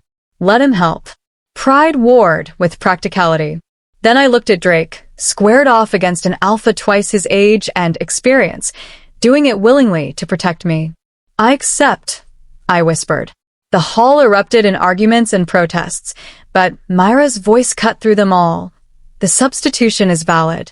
Let them fight." What followed was the most brutal combat I'd ever witnessed. Drake and Marcus were perfectly matched, both strategic, both powerful, both absolutely ruthless. They tore into each other with a savagery that made my earlier fights look like sparring. Blood painted the stones. Both wolves sustained horrific injuries. But slowly, impossibly, Drake began to gain the upper hand. His youth gave him stamina Marcus lacked. His fury, at the council, at this entire sick trial, at 18 years of serving a corrupt system, gave him strength beyond his normal limits. Finally, with a move so fast I barely saw it, Drake got his jaws around Marcus's throat. The hall fell silent. Marcus went completely still, acknowledging defeat. Drake held the position for a moment, making sure everyone understood he could kill the Alpha if he chose. Then he released and stepped back, shifting to human form. "I yield," Marcus said quietly, also shifting back. "Well fought, Commander." 4 down. 1 to go. Alpha Selene emerged from the shadows where she'd been watching. She was Cordelia's twin, identical in appearance, but with an aura even colder. How touching. The Commander and his pet Starfire, fighting together. She stepped into the circle but didn't shift. "I won't give you the satisfaction of a beast's battle. We fight as humans." Weapons permitted. Guards brought swords, real swords, not practice blades. Drake was exhausted, bleeding, swaying on his feet. But he lifted his sword with grim determination. Selene was fresh, and she moved like death itself. Their blades met in a clash of steel that sent sparks flying. Selene fought with cold precision, every strike calculated to kill. Drake fought with desperate fury, barely parrying her attacks. She was going to win. I could see it in the way she controlled the pace, the way she herded him across the circle. No, I thought. Not after everything. Not when we're this close. I tried to stand to help, but my legs wouldn't support me. Blood loss had taken too much. Then Selene's blade found its mark, sliding between Drake's ribs with a wet sound that made my heart stop. "Drake!" I screamed. He staggered but didn't fall. Somehow, impossibly, he stayed on his feet. Blood poured from the wound, but his eyes were burning silver fire. "You should have aimed for the heart," he said through gritted teeth. Then he did something I'd never seen. He pulled Selene's blade deeper into his own body, trapping it, and used his free hand to disarm her completely. Her sword clattered away. Before she could react, he had his blade at her throat. "Yield," he commanded. Selene's eyes widened in disbelief. "You're dying." "Probably. Yield anyway." For a long moment, pride warred with survival on her face. Then, barely audible, "I yield." Drake released her and immediately collapsed. I crawled to him across the blood-stained stones, every movement agony. "Drake. Drake, stay with me." His eyes found mine, unfocused but alive. "Did we win?" "Yes," I sobbed. "We won. You insane, self-sacrificing idiot. We won." Healers rushed into the circle, Mira leading them. They worked on Drake with desperate efficiency, while others tended to me. As the healing magic took hold and the world started to fade, I heard Marcus's voice, heavy with something that might have been respect. "The challenge is complete. Vera Starfire has proven her loyalty, her wisdom, and her power. By the laws we ourselves invoked, we recognize her as Alpha. Release the prisoner. And someone." He paused. "Someone brings the testimony records. She's learned the truth about her family's murder." The last thing I saw before unconsciousness claimed me was Kira being freed from her chains, crying as she stumbled toward her dying brother. And the 5 Alphas, looking smaller somehow, diminished, because we'd beaten them at their own game. Vera and Drake have survived the trial of loyalty, but both hover near death. As healers fight to save them, the promised truth about the Starfire massacre awaits. Who ordered her family's death? And what will Vera do with that knowledge? Continue to Chapter 9 to uncover the secrets that destroyed her bloodline. Chapter 9. The Truth in Blood. I woke to the smell of herbs and healing magic. My body felt distant, wrapped in layers of numbness that could only mean powerful pain suppressants. When I tried to move, gentle hands pressed me back down. "Easy," Myra's voice soft and close. "You've been unconscious for 2 days. Your wounds were extensive." 2 days. I blinked, trying to focus. I was in a chamber I didn't recognize, smaller than my usual quarters, with walls of smooth white stone and windows that let in afternoon sunlight. Medical supplies lined the shelves, and the air hummed with residual healing magic. "Drake," I croaked, my throat raw. "Where's Drake?" Myra's expression tightened. "In the next room. He's alive, but She hesitated. The wound Celine gave him was deep. It pierced his lung and nicked his heart. He should have died within minutes. The fact that he survived the fight at all defies explanation. I need to see him. You can barely sit up. I need to see him, I repeated, putting as much command into my voice as I could manage. Mira studied me for a long moment, then nodded. I'll help you, but if you tear your stitches, I'm sedating you for a week. With her support, I managed to stand. Every muscle protested, and the room swayed dangerously, but I gritted my teeth and shuffled toward the adjoining door. Drake's room was darker, the windows covered to help him rest. He lay on a bed surrounded by monitoring crystals that glowed with diagnostic magic. Bandages wrapped his entire torso, and healing runes had been drawn on every visible patch of skin. But he was breathing, steady if shallow. Kira sat beside him, holding his hand. She looked up when I entered, and her eyes, so like her brother's, filled with tears. You saved him, she whispered. If you hadn't issued that challenge, they would have killed him eventually. He was getting too independent, too dangerous to their control. They were planning to eliminate him within the year. The words hit me like a physical blow. How do you know? Because I heard them discussing it. Years ago, when they first captured me. Kira's voice shook. They kept me alive as insurance against him. A way to control the one alpha commander who might actually challenge their authority. I moved closer, sinking into the chair on Drake's other side. His face was pale, peaceful in unconscious rest. Without his usual intensity, he looked younger, vulnerable. Will he live? I asked Mira. The healers believe so. He's strong, and he has something to fight for. She gave me a meaningful look. Someone I should say. Before I could respond to that loaded statement, footsteps announced a visitor. Alpha Marcus entered, looking older than he had during the trials. Tired. He carried a leather-bound book and several rolled scrolls. You're awake, he said. Good. We made you a promise, and it's time we kept it. Kira tensed, but Marcus raised a placating hand. I'm not here as an enemy, child. Not anymore. Your brother and the Starfire heir have taught us some uncomfortable truths about ourselves. He set the book and scrolls on a small table. These are the testimony records from the night Ashwood burned. Everything we know about who ordered the attack and why. My heart was hammered. Tell me. Marcus pulled up a chair, settling with a heavy sigh. The decision to eliminate the Starfire bloodline wasn't unanimous. 3 of the 5 alphas voted for assassination. 2 voted against it. Which 3?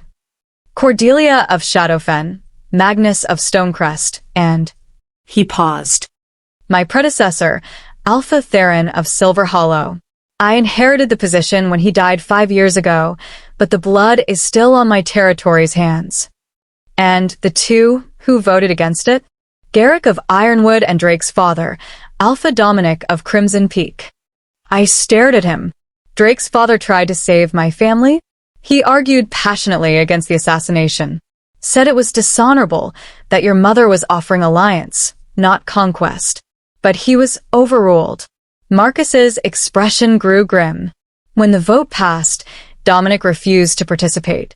He withdrew his forces and closed Crimson Peak's borders, wanting no part of the massacre. Kira leaned forward. But that's not the full truth, is it? Marcus looked at her with something like approval. No. The girl who sees too much. He turned back to me. Your mother knew the vote was coming. She had spies in every territory. So she did something desperate. She reached out to Dominic directly, proposing a formal alliance bond between Crimson Peak and the Starfire remnants. A bonding? I asked. A marriage alliance. Between her daughter, you and Dominic's son. Marcus gestured toward the unconscious Drake. She proposed bonding you and Asher when you both came of age. It would have united the 2 most powerful bloodlines and forced the other territories to accept Starfire survival or go to war with Crimson Peak. The room tilted. My mother wanted me to bond with Drake? She saw it as the only way to protect you and rebuild Starfire's influence peacefully. Dominic agreed. They were finalizing the contract when the assassin struck.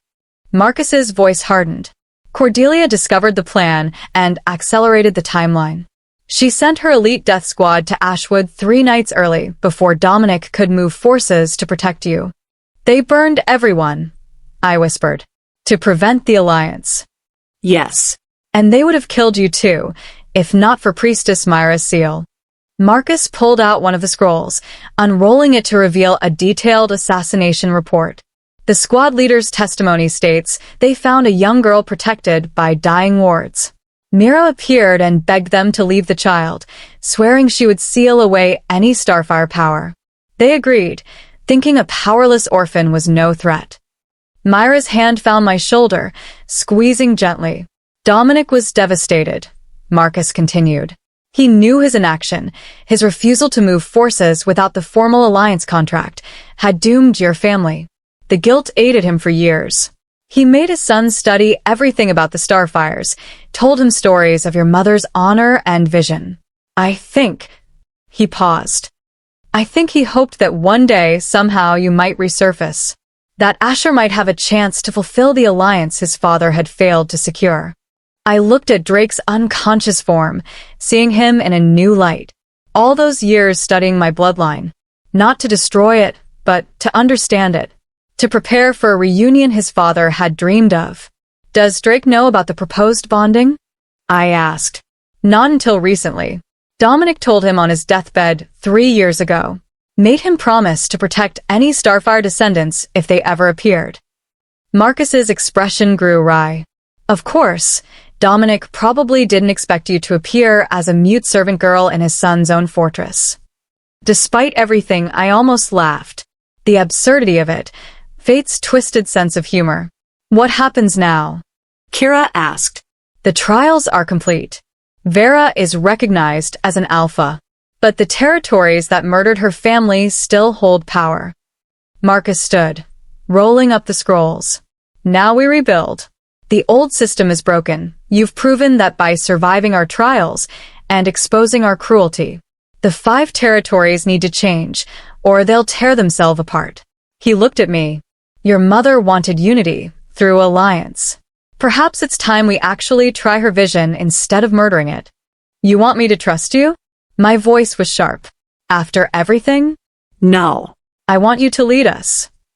Marcus's words hung in the air like a pronouncement. The Council of Iron is dissolving. We've called for a continental gathering in 1 month. Every alpha, every pack leader, every territory representative. We're going to restructure everything, create a new system. And we want a Starfire Alpha to help design it. Why would you give up power willingly? Because your brother and his ward nearly died, teaching us that our power was built on cowardice and cruelty. Because we're tired, Vera. Tired of maintaining control through fear. Tired of the constant political warfare between territories. He moved toward the door. We're old wolves trying to hold onto a world that no longer works. You're young, powerful, and untainted by our failures. If anyone can forge something better, it's you. After he left, silence filled the room. Do you believe him? Kira asked finally. I don't know, I admitted. But I believe change is possible. It has to be. A soft groan drew our attention.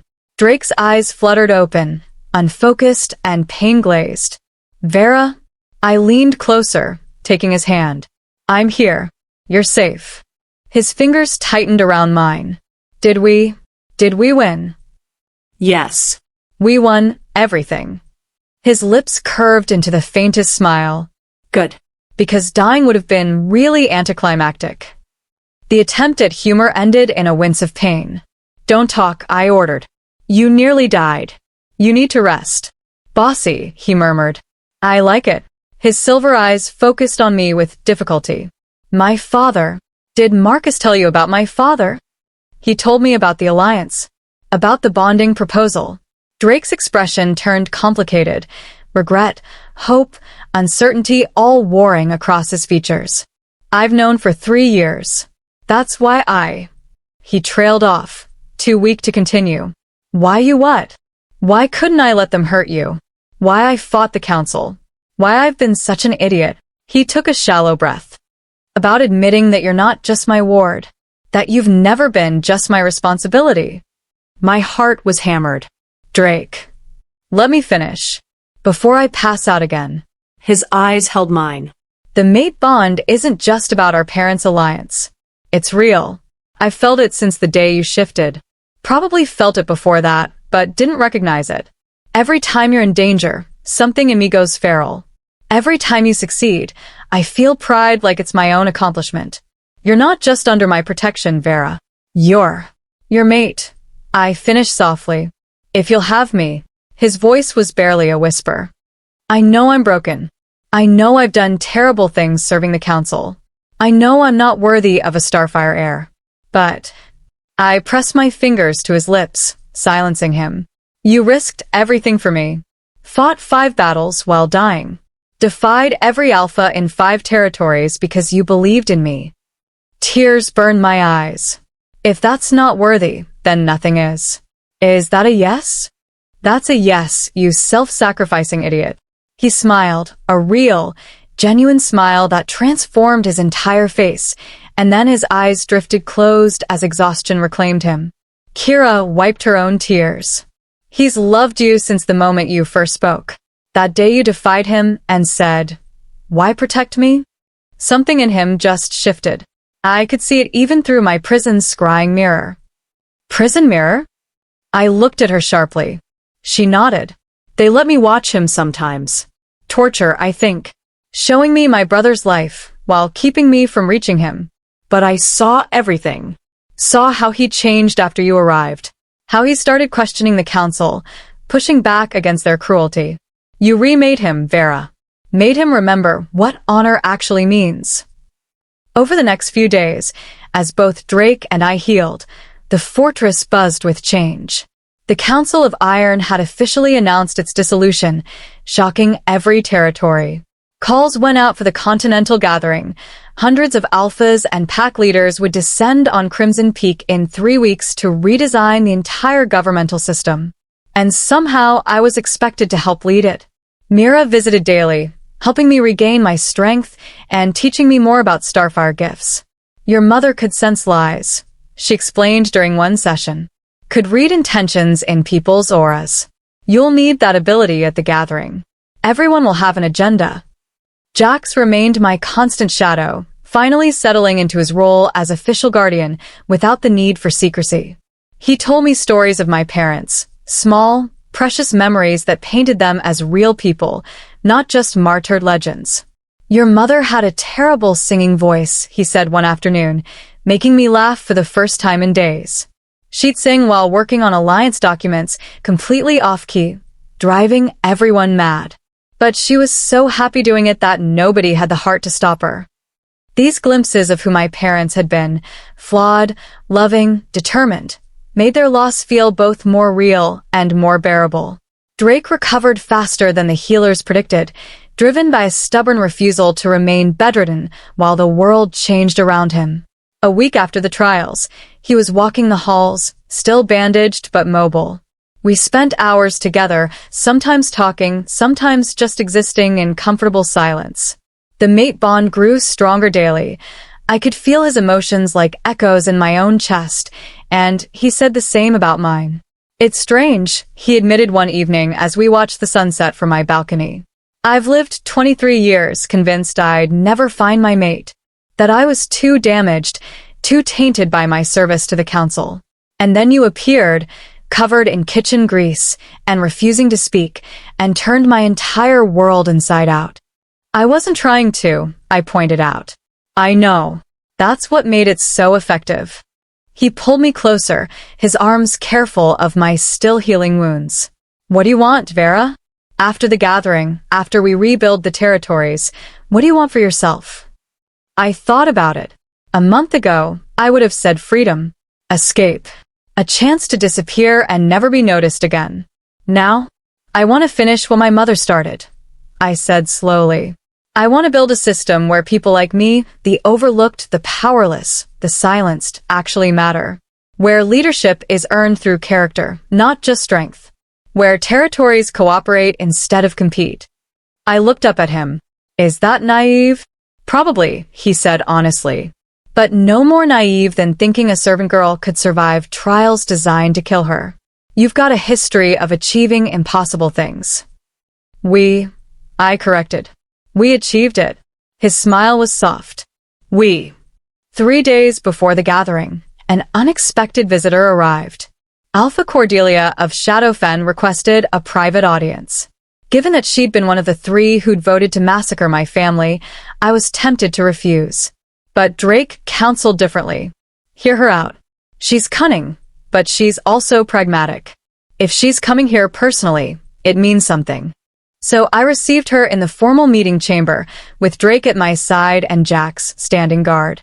Cordelia entered looking diminished somehow, still elegant, still dangerous, but with cracks in her composure.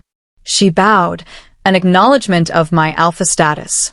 Vera Starfire. Thank you for seeing me. Say what you came to say, I replied, keeping my voice neutral. I came to offer the truth, since you seem to value it. Cordelia straightened, meeting my eyes. I voted to kill your family. I sent the assassins to Ashwood. And I would do it again. The blunt admission shocked me silently. Not because I enjoyed it, she continued. Not because I'm a monster, though I'm sure that's how you see me. I did it because I genuinely believed your mother's vision would destroy us all. United territories under Starfire rule. It sounded like tyranny wearing the mask of peace. My mother wanted cooperation, not conquest, I said coldly. Perhaps. I'll never know for certain, because I killed her before she could prove it. Cordelia's expression turned haunted. That uncertainty has eaten at me for 17 years. Wondering if I murdered a visionary because I was too frightened and small-minded to see past my own power. Why are you telling me this? Because at the gathering, I'm going to publicly support your proposals, whatever they are. I'm going to use my influence to help you rebuild the territories the way your mother envisioned. She paused. Not because I've been forgiven. I don't deserve forgiveness. But because I owe your mother the chance I stole from her. I studied her, using the truth-sensing ability Mira had been teaching me. Cordelia's aura swirled with genuine regret, bitter determination, and something that might have been hope. I don't forgive you, I said finally. And I don't know if I ever will. But I took a breath. I won't waste energy on revenge when I could use it to build something better. So if you truly want to help, I'll accept it. On one condition. Name it. Truth. Complete transparency. If you're going to support me, you do it openly, explaining why you changed your mind. Let everyone know that even murderers can evolve. That change is possible no matter how much blood you've spilled. Cordelia's eyes widened slightly. You want me to publicly confess? I want you to be an example of accountability, of growth, of the fact that our new system won't be built on pretending the past didn't happen, but on facing it and choosing differently going forward. For a long moment, Cordelia was silent. Then slowly she nodded. Very well. You have my oath, Vera Starfire. I will tell the truth, no matter the cost to my reputation. After she left, Drake whistled low. That was masterful. You didn't just neutralize a potential enemy, you turned her into your most powerful advocate. Because now every alpha who opposes your family will wonder, if Cordelia can change, should I? I learned from the best, I said, leaning against him. I don't think you learned that from me. That was all you. The night before the gathering, I stood in my chambers, staring at the formal robes that had been prepared. Silver and white, embroidered with starfire spirals, they looked like something a queen would wear. I still didn't feel like a queen. I felt like Vex, the kitchen girl who just wanted to survive. But maybe that was the point. Maybe the best leaders were the ones who remembered what it felt like to be powerless. A knock interrupted my thoughts. Mira entered, carrying something wrapped in cloth. Your mother wanted you to have this, she said, carefully unwrapping a circlet of silver. The Starfire crown. I've kept it hidden for 17 years, waiting for you to be ready. I took it with trembling hands. It was simple, elegant, just a band of silver etched with tiny stars, but it thrummed with old magic. I don't know if I'm ready, I admitted. You're not, Mira agreed. Nobody ever is. But you're here anyway. That's what makes you worthy. She placed the circlet on my head, and I felt it settle like it had always belonged there. Tomorrow, everything changes, Mira said softly. Tomorrow, you step out of the shadows and into the light. The territories will see you not as a servant or a ward, but as what you truly are, the heir who survived. The wolf who remembered her fire. The alpha who chose mercy when revenge would have been easier. I looked at my reflection in the mirror. The girl staring back wore a crown and carried herself like power personified. But her eyes, my eyes, still held kindness, still held hope. Let them come, I said quietly. I'm ready to forge something new. The truth about Vera's family has been revealed, and the bond with Drake is acknowledged. Now the Continental Gathering approaches, hundreds of Alphas descending on Crimson Peak to rebuild their entire world.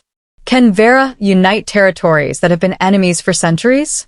Or will old hatred destroy her vision before it can take root?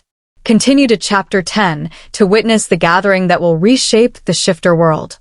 Chapter 10. The Gathering of Alphas. The morning of the gathering dawned clear and cold, the sky a brilliant blue that seemed to mock the tension thrumming through Crimson Peak Fortress. I stood at my window, watching as delegations arrived from across the 5 territories and beyond. Hundreds of wolves, alphas, betas, advisors, warriors, streaming through the gates in a display of power and pageantry that would have terrified me a month ago. Now it just made me tired. You should eat something, Kira said from the doorway. She'd become a constant presence these past weeks, helping me prepare for today. Despite her years of imprisonment, she had an intuitive understanding of politics that rivaled any advisor. I can't, I admitted. My stomach's in knots. Then at least drink this. She pressed a cup of herbal tea into my hands. Mira made it. It'll settle your nerves without dulling your mind. I sipped obediently, letting the warmth spread through me. The tea tasted like honey and starlight, probably literal starlight, knowing Mira. How do I look? I asked, gesturing to the formal attire I'd been dressed in, the silver and white robes with starfire spirals, the simple crown resting on my carefully braided hair, and a ceremonial blade at my hip that had belonged to my mother. Kira smiled, like someone who could change the world, or burn it down, possibly both. Comforting. A knock announced Drake's arrival. He entered wearing his own formal armor, black and silver, the Crimson Peak crest emblazoned across his chest. The wounds from the trials had healed to thin scars, but I could still feel phantom aches through our bond when he moved too quickly. It's time, he said. The grand hall is full. They're waiting. I set down the teacup with trembling hands. Drake, what if I can't do this? What if I say the wrong thing and spark a war? He crossed to me, taking both my hands in his. Then we'll face that war together. But you won't fail, Vera. You've survived everything they've thrown at you. This is just another trial. One I can't win with fire and teeth. No. This one you win with words and vision. He lifted one of my hands to his lips, pressing a gentle kiss to my knuckles. Your mother's vision. The one she died for. Today, you finally get to share it. The grand hall had been transformed. Every inch of space was packed with wolves from across the continent. I recognized the banners of the 5 major territories, but dozens of smaller pack emblems flew as well, representatives from independent clans, border settlements, even nomadic groups that usually avoided politics entirely. They'd all come to witness history, or to prevent it. The 5 former Council Alphas sat at a raised table, no longer in judgment positions, but as equal participants. They'd sworn to hear all proposals fairly and to let the gathered Alphas vote on the new system. Whether they'd honor that oath remained to be seen. Drake escorted me to the center platform, where a single chair waited, carved from white stone, draped with a starfire crest. The heir's seat, Mira had called it. A place of honor reserved for bloodline leaders. I'd never imagined I'd sit in it. The moment I took my seat, the hall fell silent. Hundreds of eyes fixed on me, curious, hostile, hopeful, afraid. I could feel the weight of their expectations like physical pressure. Alpha Marcus stood, his voice carrying across the vast space. Wolves of the 5 territories and beyond. We gather today to discuss the future of our kind. For centuries, we've been divided into competing factions, held together by treaties built on fear and mutual distrust. The Council of Iron believed this was necessary, that centralized control was the only way to prevent chaos. He paused, looking directly at me. But recent events have shown us the cost of that control, the cruelty required to maintain it, the innocent lives sacrificed to preserve it. Today, we dissolve the old system and ask a simple question: what should replace it? Murmurs rippled through the crowd.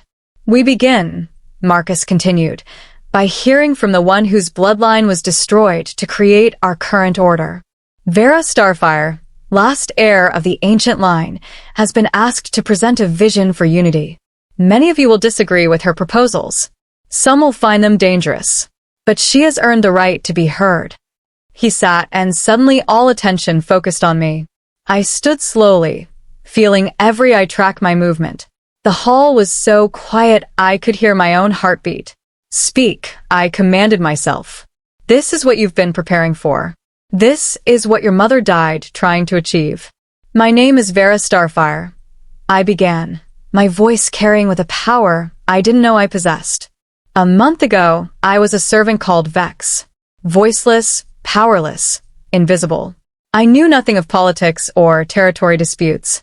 I knew only that I was starving, and that someone else was starving worse, and that I had a choice to make: ignore suffering or try to ease it. I saw some wolves nodding, others frowning. I chose compassion, and it nearly got me killed.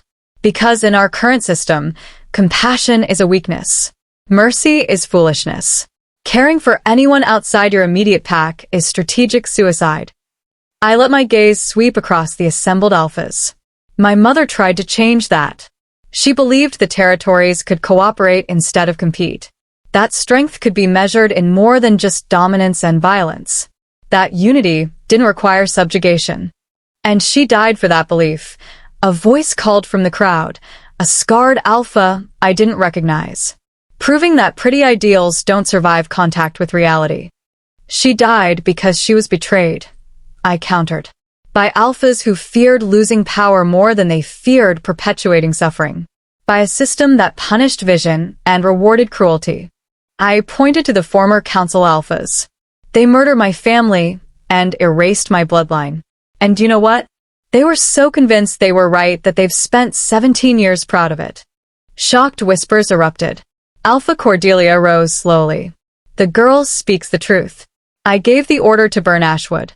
I killed her mother, her father, her entire pack. Her voice didn't waver.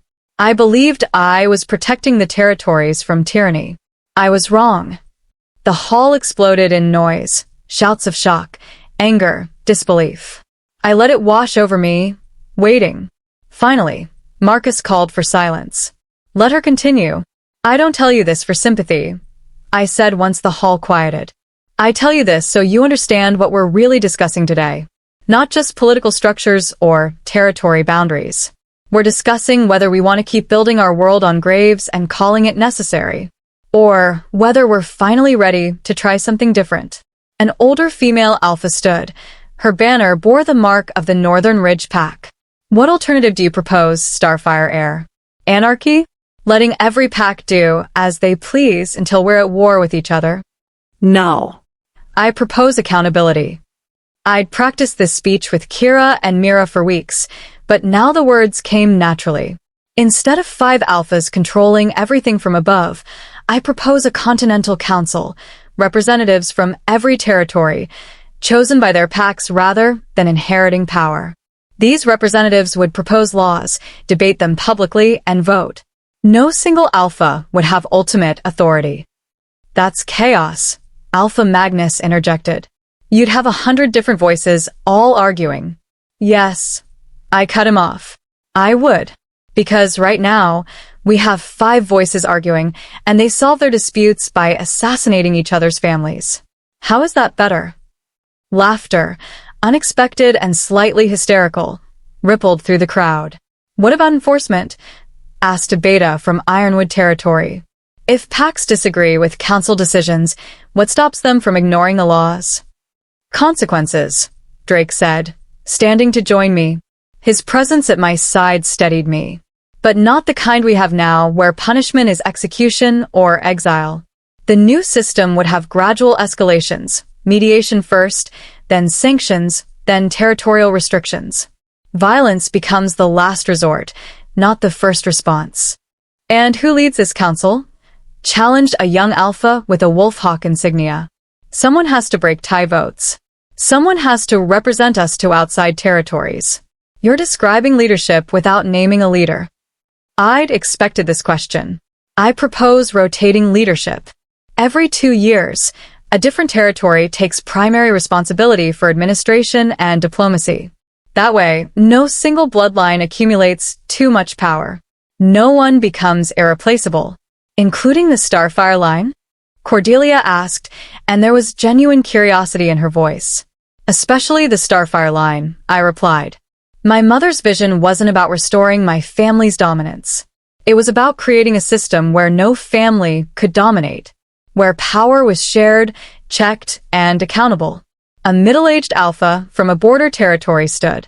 And what are the old ways? The challenges, the territorial rights, the pact traditions? Does your new system erase all of that?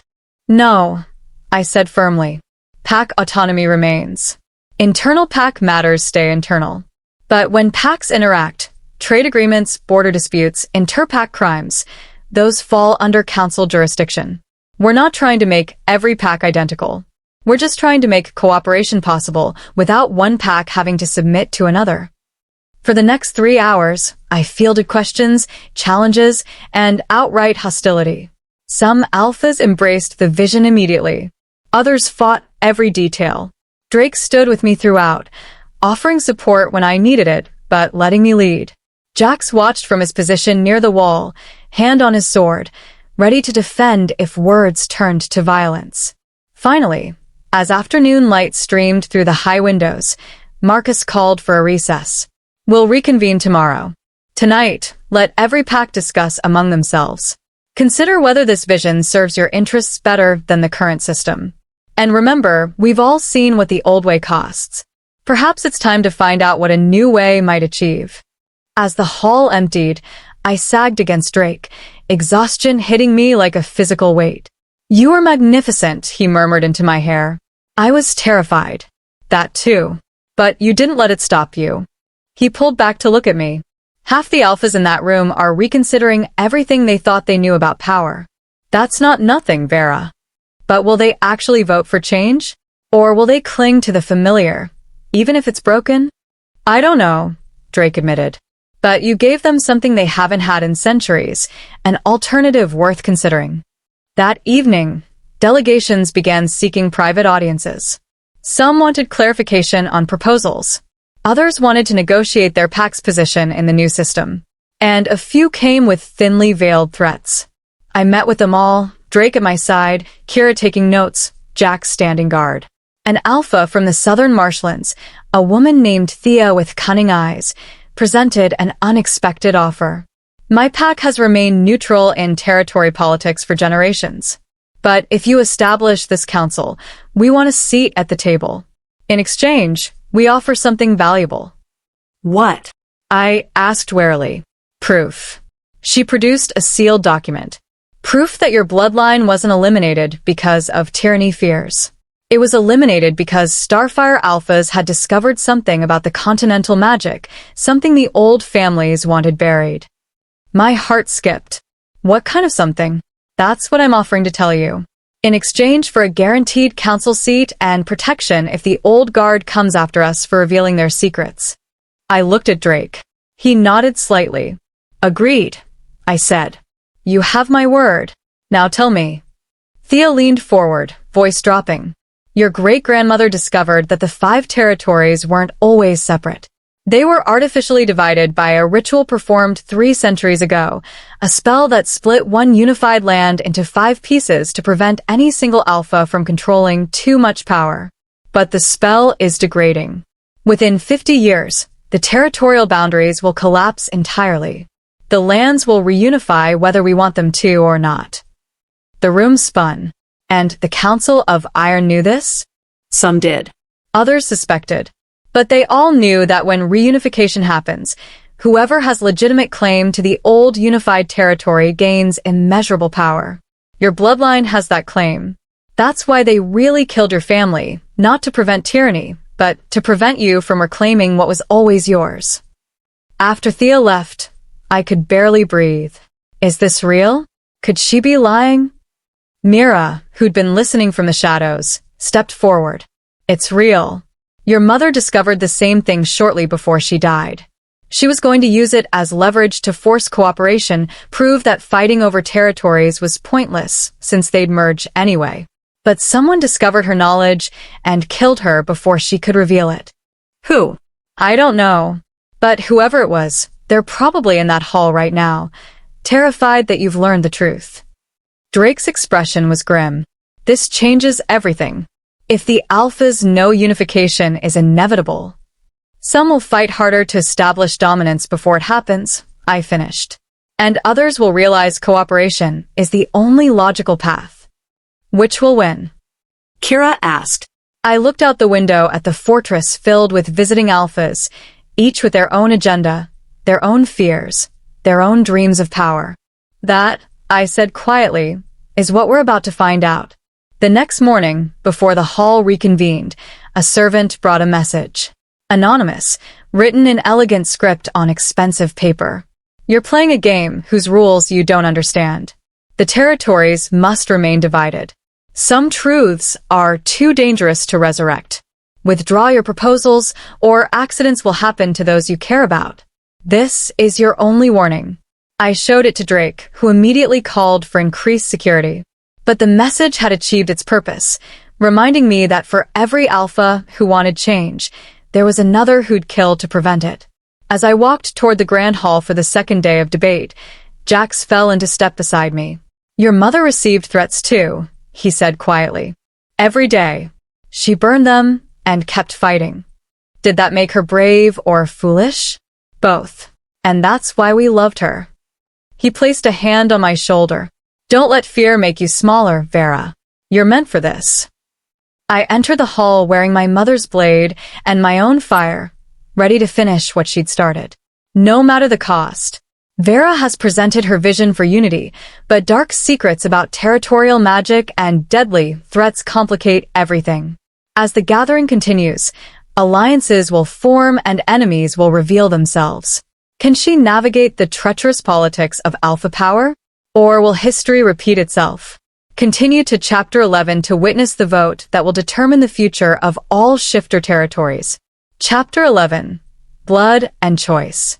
The second day of the gathering began with an assassination attempt. I was crossing the courtyard toward the Grand Hall, Drake and Jax flanking me, when the air itself seemed to shimmer. One moment the path was clear. The next, 3 cloaked figures materialized from shadow magic, blades already swinging toward my throat. Jax reacted first, his sword intercepting the nearest attacker with a clash of steel that sent sparks flying. Drake shifted partially, just as claws and fangs, and tore into the second assassin with brutal efficiency. The third came directly for me. Instinct took over. Fire erupted from my palms, not in wild panic, but with the controlled precision Mira had drilled into me. The flames formed a barrier that the assassin couldn't penetrate. He tried anyway, his enchanted blade hissing as it met my fire. Stand down. Drake's voice boomed with alpha command, backed by power that made the very stones tremble. The assassin hesitated, just for a second, and that's when Jax disarmed him with a move so fast I barely saw it. All 3 attackers were subdued within moments, bound in chains that suppressed their magic. Guards swarmed the courtyard. Alphas rushed from the fortress, drawn by the commotion. I stood in the center of the chaos, breathing hard, hands still glowing with residual fire. My heart hammered, but I refused to show fear. Who sent you? Drake demanded, yanking back the leader's hood. A young man, barely 20, with the mark of the Eastern Cliffs pack on his neck. His eyes held fanatical conviction. The old ways must be preserved. The Starfire line is corrupt. Division keeps us strong. Who sent you? Drake's claws pressed against the man's throat, drawing blood. I act for those who remember the truth, the assassin spat. For those who won't let a servant girl with delusions of grandeur destroy what our ancestors built. Alpha Garrick pushed through the crowd. That's Kieran, son of Alpha Rain from the Eastern Cliffs. Rain's been vocal about opposing the reforms. He looked at me.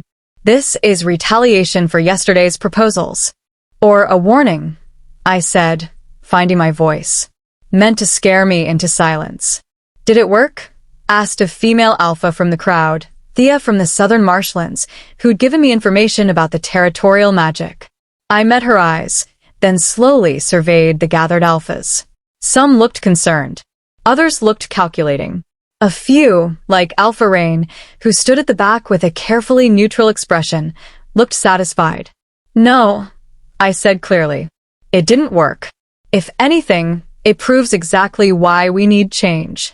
Because in the current system, disagreeing with policy means sending assassins instead of engaging in debate.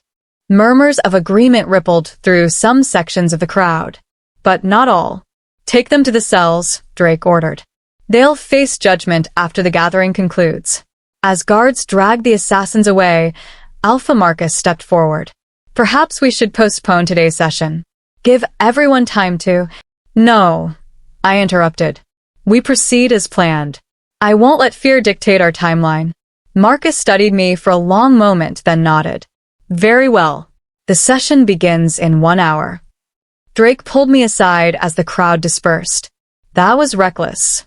You should take time to recover. I'm fine. You're shaking. He gripped my shoulders gently. Vera, those blades were poisoned. If even one had connected. But they didn't.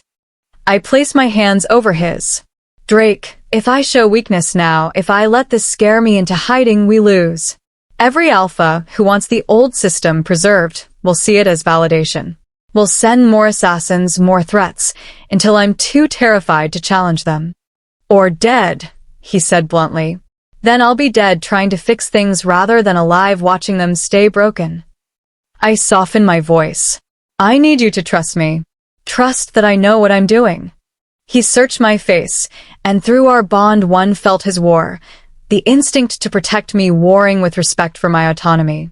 Finally, he exhaled roughly. I trust you. Doesn't mean I have to like watching you walk into danger. Welcome to how I felt watching you fight 5 alphas while dying. Despite everything, he almost smiled.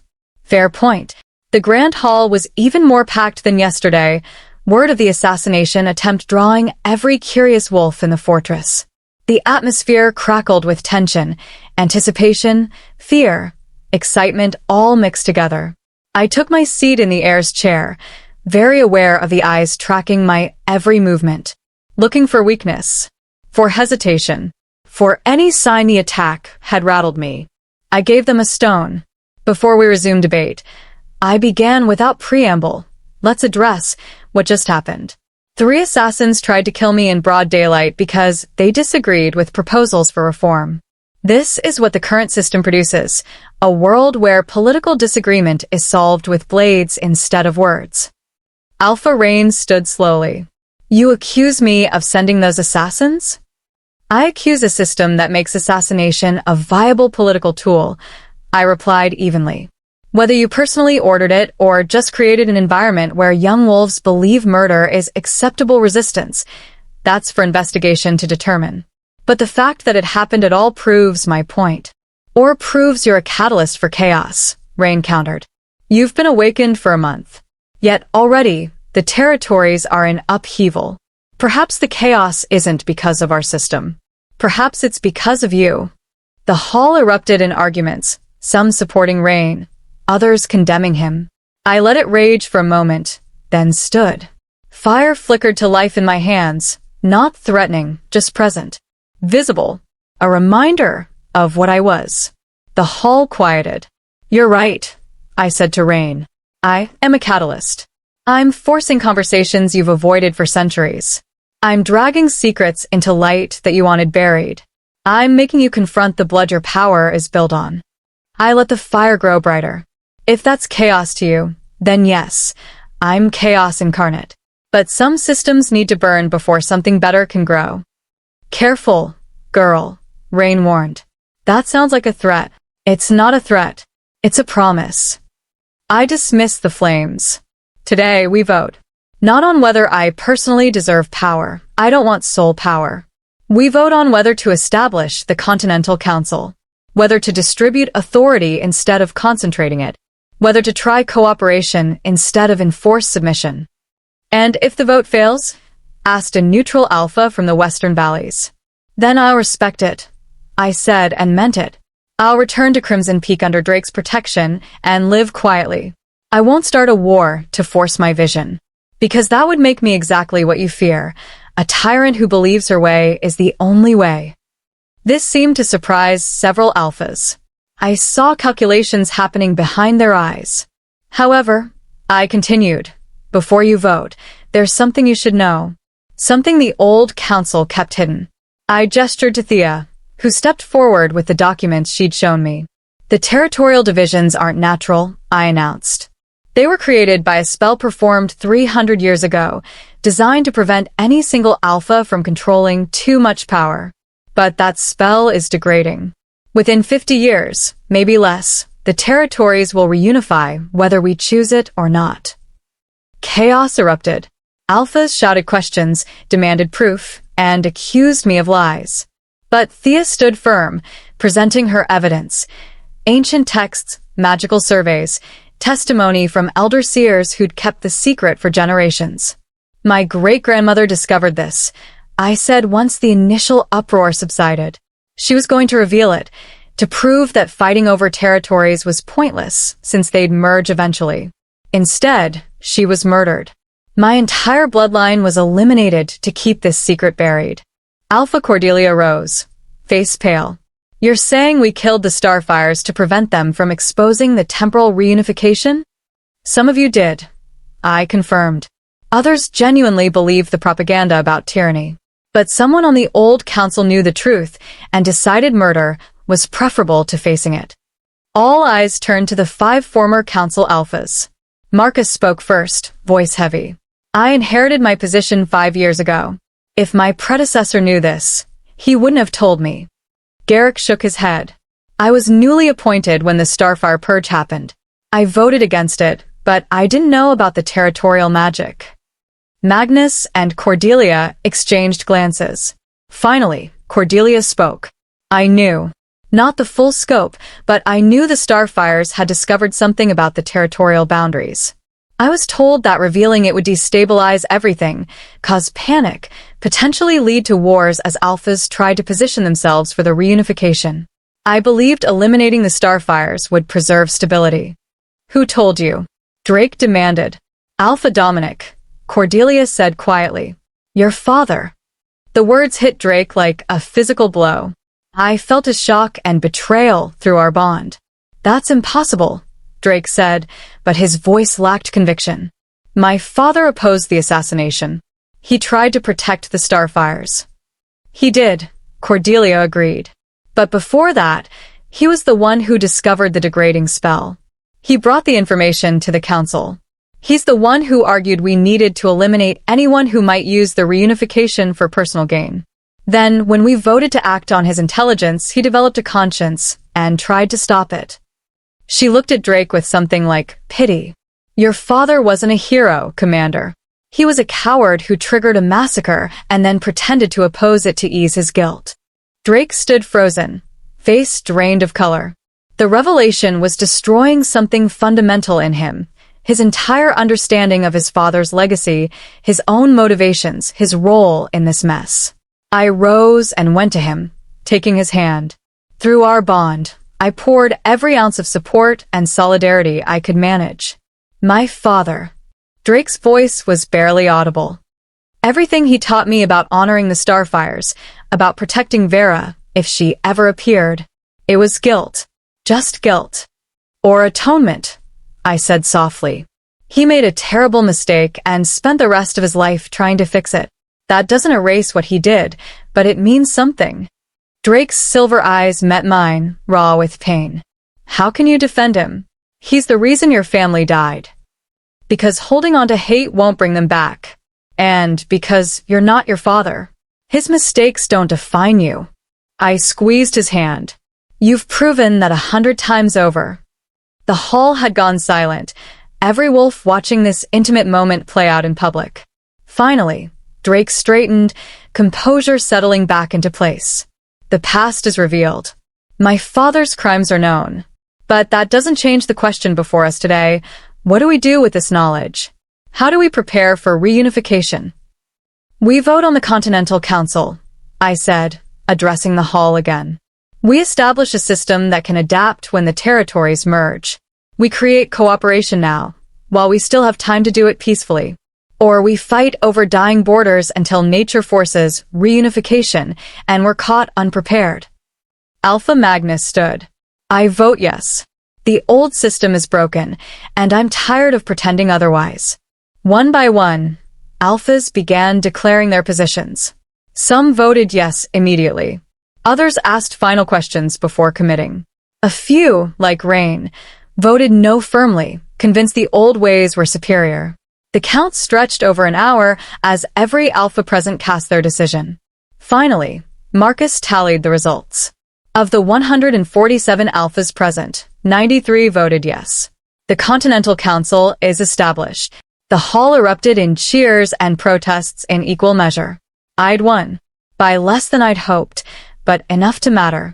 Drake pulled me into a fierce embrace, and I felt his pride and relief through our bond.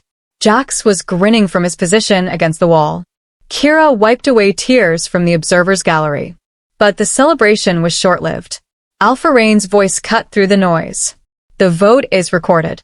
But understand this, Starfire heir, half of us oppose this change. We'll follow the new system because we must, but we won't stop looking for ways to restore what was lost. Your Continental Council has enemies. Many enemies. Then I'll deal with them, I replied calmly. Through the proper channels. With debate and policy, not assassination. We'll see how long your idealism lasts, Rain said, turning to leave. But as he passed, he leaned close enough that only I could hear. The territories will reunify in blood, girl. You've accelerated the timeline by forcing this vote. Whatever happens next, the wars, the deaths, the chaos, that's on you. Then he was gone, taking his delegation with him. I tried not to let his words shake me, but they burrowed deep. What if he was right? What if I'd just triggered something worse than the system I'd tried to fix? Don't, Drake murmured, reading my expression. Don't let him poison this. You did something incredible today. Did I? Or did I just paint a target on every wolf who voted yes? Both, probably. His honesty was oddly comforting. But that's the price of change. Someone always opposes it. Someone always fights back. The question is whether you let that stop you. I looked around the hall at the Alphas who'd voted for reform, young and old, powerful and weak, from territories across the continent. They'd taken a risk, trusted a vision, believed change was possible. I couldn't let them down. What happens now? I asked Marcus, who approached Cordelia. Now we establish the framework, he replied. Every territory sends representatives to a founding committee. You'll draft specific laws, create voting structures, and establish enforcement mechanisms. It'll take months, maybe years, to fully implement. And during that time, wolves like Rain will try to undermine everything, Cordelia added. You'll need protection. Intelligence networks. Political alliances. The vote was just the beginning, Vera. The real battle starts now. That night, exhausted and overwhelmed, I stood on my balcony, watching the delegations depart. Some left as allies, others as enemies, most as something complicated in between. Drake found me there, wrapping his arms around me from behind. You're thinking too loud again. I'm thinking about all the ways this could fail. All the wolves who'll fight the changes. All the blood that might be spilled because I pushed for something different. And I'm thinking about all the wolves who'll live better lives because you refused to accept the way things were. He turned to face me. You gave them hope, Vera. That matters. Even if hope isn't enough, especially then. He leaned down, pressing his forehead to mine.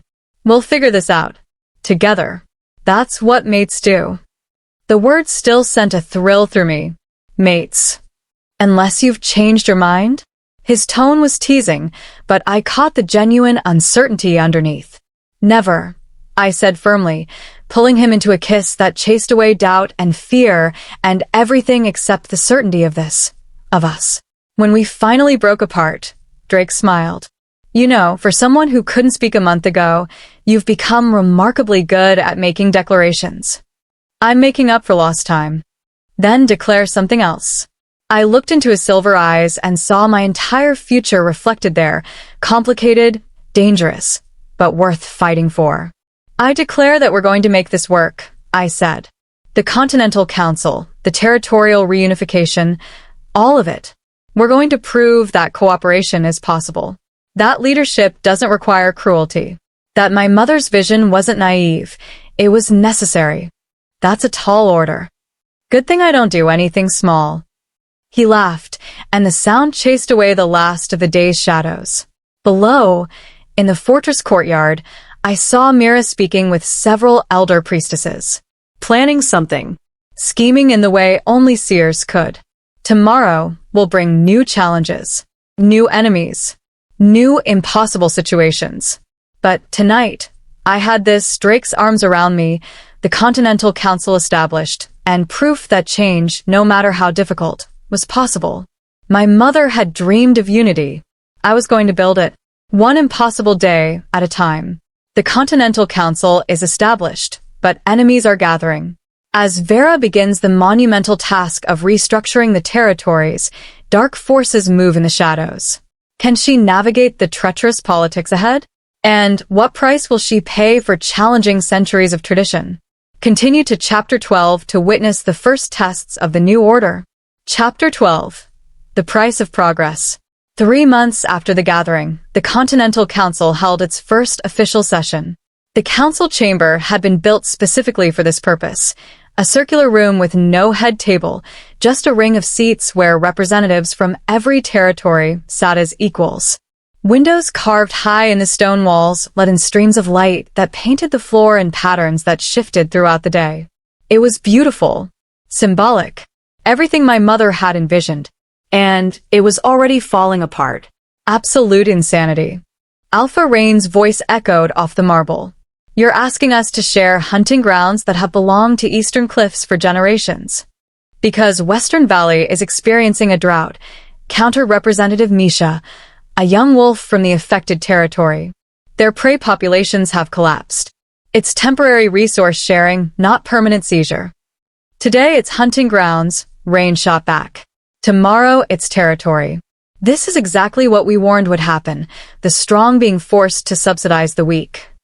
I sat in my designated seat, not elevated, not special, just one voice among many, and tried to keep frustration from showing on my face. This was the 5th session this week, and we'd spent 4 of them arguing about resource distribution.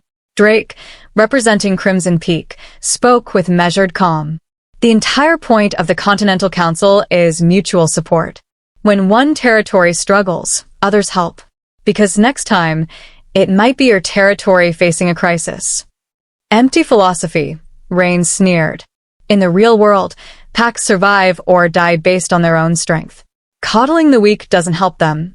It creates dependency. Or it creates loyalty, I said quietly, and the chamber fell silent. Everyone always listened when I spoke, though I tried to do so sparingly. When Western Valley recovers from this drought, and they will recover, they'll remember who helped them. They'll remember who showed compassion. That's how you build lasting alliances, not through force or fear, but through demonstrating that cooperation serves everyone's interests. Rain turned his predatory gaze on me. Still spouting your mother's naive idealism, I see. Tell me, Starfire heir, when your compassion bankrupts the strong territories to support the weak ones, who do you think will protect you from external threats? Mercy doesn't win wars. No, Drake interjected, voice hard as steel. But unified territories do. Divided, We're vulnerable to anyone who wants to exploit our internal conflicts. United, we're the strongest coalition on the continent. Pretty words from the commander who shares a bed with the council's architect, Rain said with a cruel smile. Tell me, does policy discussion happen before or after more intimate activities? The chamber erupted in shocked gasps and angry mutters. I stood slowly, fire flickering to life in my palms, not as threat, just as presence. Representative Rain, you will address this council with respect, or you will be removed from it. You can't remove me, Rain challenged. I was elected by my pack. You have no authority to. Article 7, Section 3 of the Founding Charter, Cordelia said smoothly from her seat. Representatives who engage in personal attacks rather than policy debate can be temporarily suspended by majority vote. Would anyone like to motion for such a vote? 12 hands shot up immediately. Rain's face flushed with rage. This is tyranny dressed as democracy. You silence dissent by hiding behind procedural rules. We silence personal attacks, I corrected. Your policy disagreements are valid and welcome. Your attempts to undermine this council through insults are not. Now sit down or leave. For a tense moment, I thought he might actually attack. His wolf was right there, pressing against his control, wanting violence. But he sat, barely contained, but seated. The session continued, making glacially slow progress on the resource-sharing proposal. By the time we adjourned 4 hours later, I had a splitting headache and the profound desire to shift into wolf form and run until I couldn't think anymore.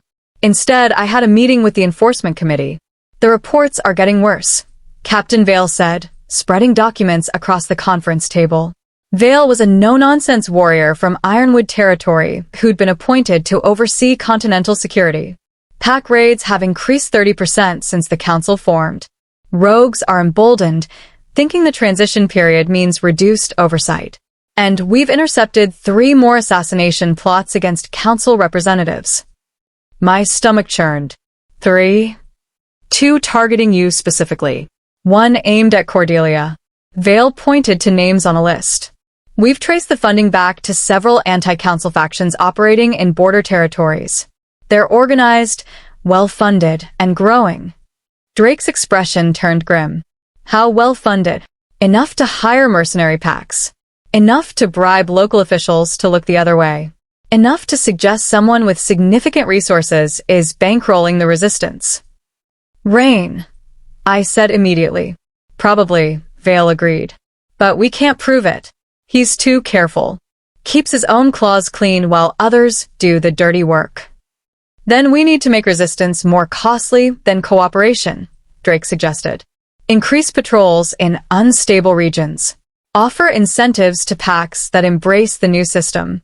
Show tangible benefits, so wolves see the council as helpful rather than restrictive. That requires resources we're still arguing about allocating, I pointed out tiredly.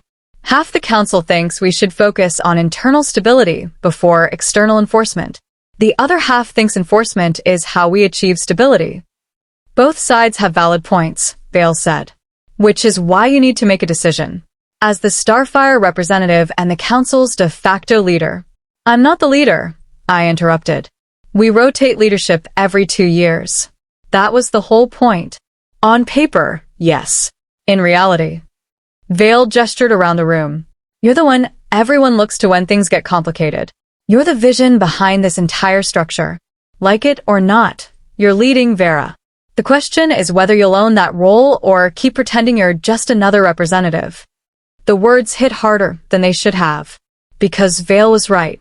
I designed a system without centralized leadership, but nature, or perhaps necessity, had made me a leader anyway. What do you suggest? I asked. Stop asking for permission. Start making calls. Vale's voice was blunt, but not unkind. You have the authority under emergency provisions to allocate resources for security. Use it. Some representatives will complain, but they'll complain about everything anyway. The ones who matter will respect you for taking decisive action. After the meeting, I found myself in the Fortress Library, surrounded by books about historical governments and political philosophy. Mira found me there hours later, candles burned down to stubs, my eyes gritty from reading. Searching for answers in Dead Wolf's words, she asked, settling into the chair beside me. Searching for examples of systems like ours that actually worked, I admitted. So far, I'm not finding many, because most attempts at distributed power either collapsed into chaos or reconsolidated into tyranny. Myra's bluntness was refreshing. What you're attempting is extraordinarily difficult, Vera. Perhaps impossible. Comforting. I'm not here to comfort you. I'm here to remind you that your mother faced the same doubts. Mira pulled a worn journal from her robes, one I recognized as belonging to my mother. She wrote this entry 3 months into her campaign for unity. Listen. She opened a marked page and read, "Today I wanted to quit. Wanted to accept that wolves are too territorial, too proud, too violent to ever truly cooperate. But then I remembered why I started this. Not because I believed it would be easy, but because the alternative is watching my daughter grow up in a world built on cruelty. So tomorrow I'll try again. And the day after. And every day until either I succeed or die trying." Tears burned my eyes. She died trying. And you're succeeding. Slowly, painfully, but succeeding nonetheless. Mira closed the journal. The Continental Council exists. Representatives are debating policy instead of slaughtering each other. Resources are being shared, however grudgingly. That's progress, even if it doesn't feel like victory. It feels like I'm drowning, because you're trying to carry everything alone. Myra's voice was gentle. Drake is your mate. Jax is your guardian. Akira is your advisor. Cordelia, despite her past, has become an ally. You have people who want to help Vera. Let them. I don't know how to delegate without feeling like I'm failing. Then learn. Because if you burn yourself out trying to be everything to everyone, the council collapses and your mother's dream dies with you. That night, I gathered my inner circle, Drake, Jax, Kira, Cordelia, and Mira, in Drake's private chambers. I need help, I said without preamble.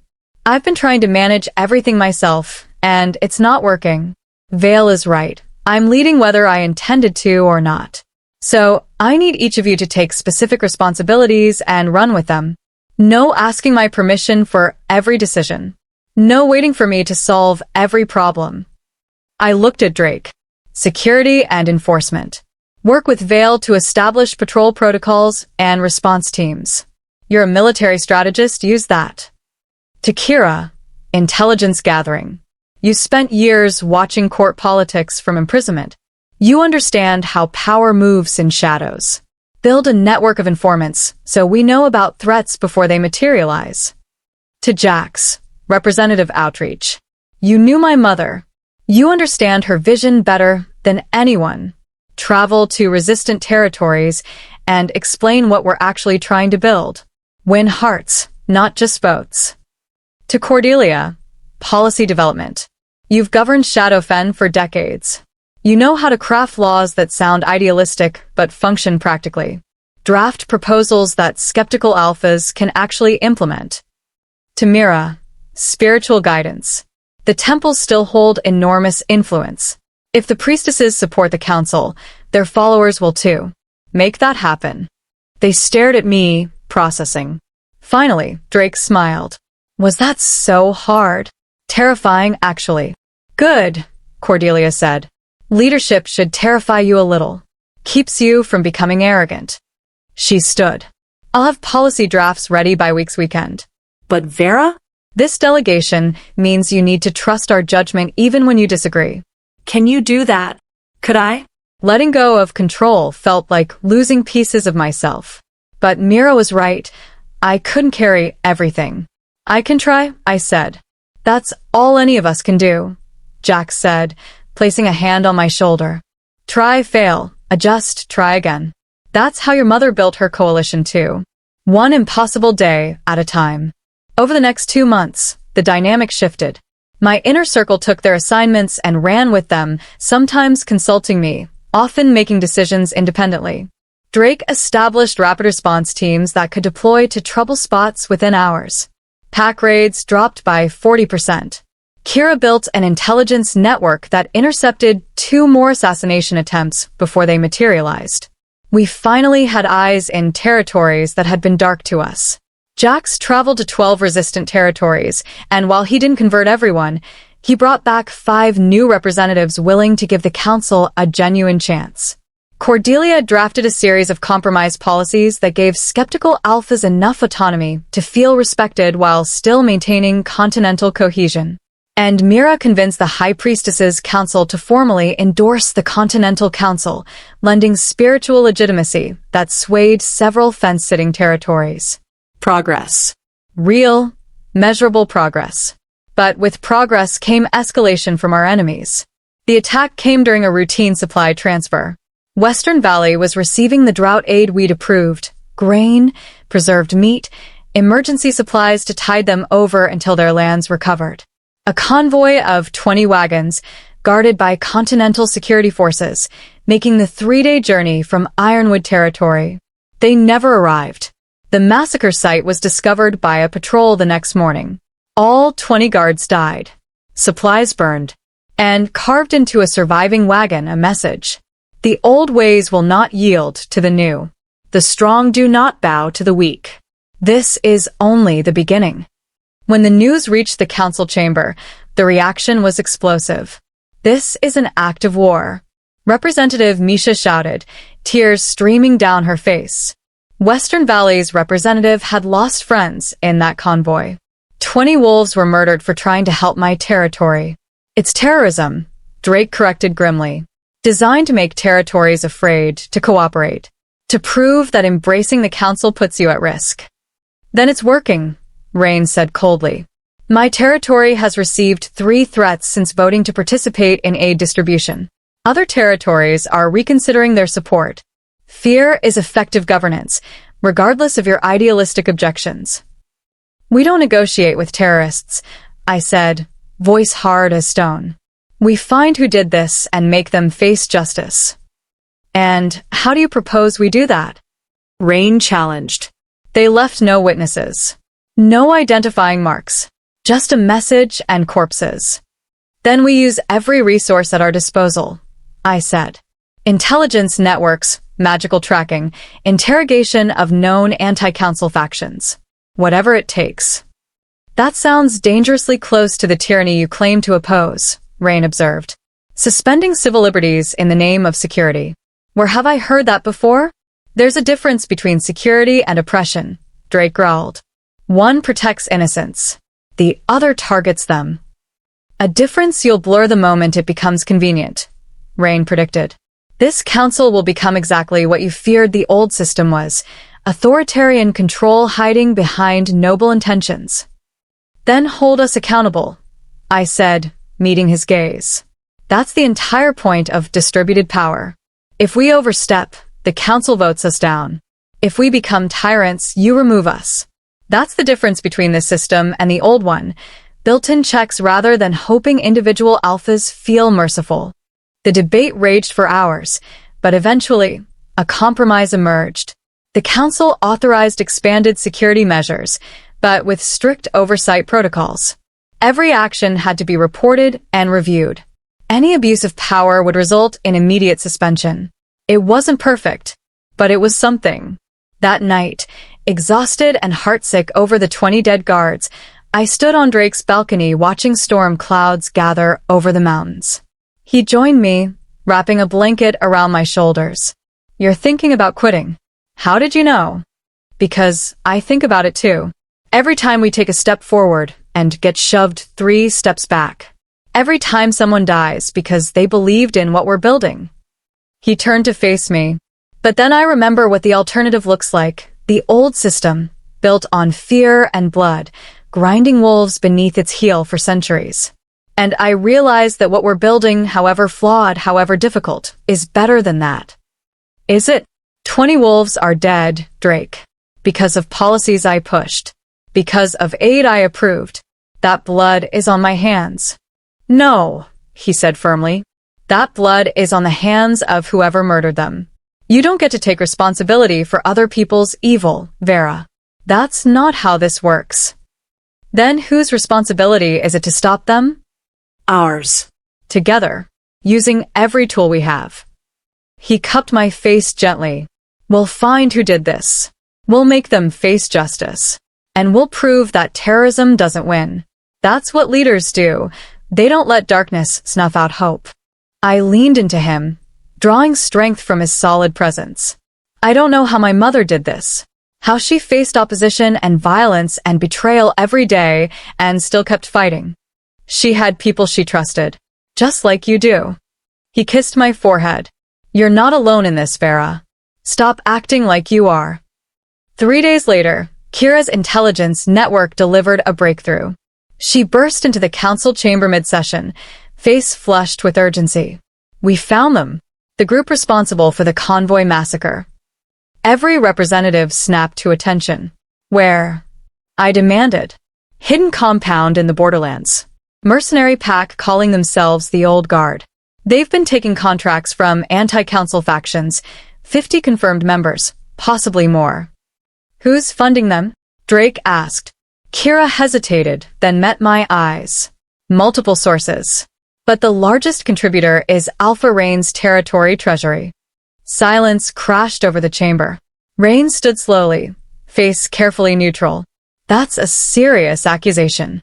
It's a documented fact, Kira replied, producing financial records. Your treasury has been making regular payments to a shell company that funnels money to the Old Guard. Unless you're claiming someone embezzled from your treasury without your knowledge. Rain's mask cracked. I want a fair hearing. Legal representation. Due process under the very laws you claim to champion. You'll get it, I said, voice cold. Right after we rescue any prisoners the Old Guard might be holding and shut down their operation. Drake, assemble a strike team. We leave within the hour. I'm coming with you, I added. Vera, Drake began. Non-negotiable. These wolves died because of policies I approved. I'm going to look the people who killed them in the eyes. Nobody argued. The raid on the Old Guard compound would be the first real test of the Continental Council's enforcement capability. And, depending on how it went, either prove the system worked or expose it as fantasy. The Continental Council faces its greatest test yet. As Vera prepares to lead a strike against the terrorists who killed 20 guards, the truth about their funding threatens to tear apart the fragile coalition she's built. Can justice be served without sparking civil war? And what price will she pay for choosing principle over peace? Continue to Chapter 13 to witness the raid that will determine the Council's future. Chapter 13. The Reckoning. The Borderlands lived up to their name, a stretch of wild territory where 3 regions met and none claimed full authority.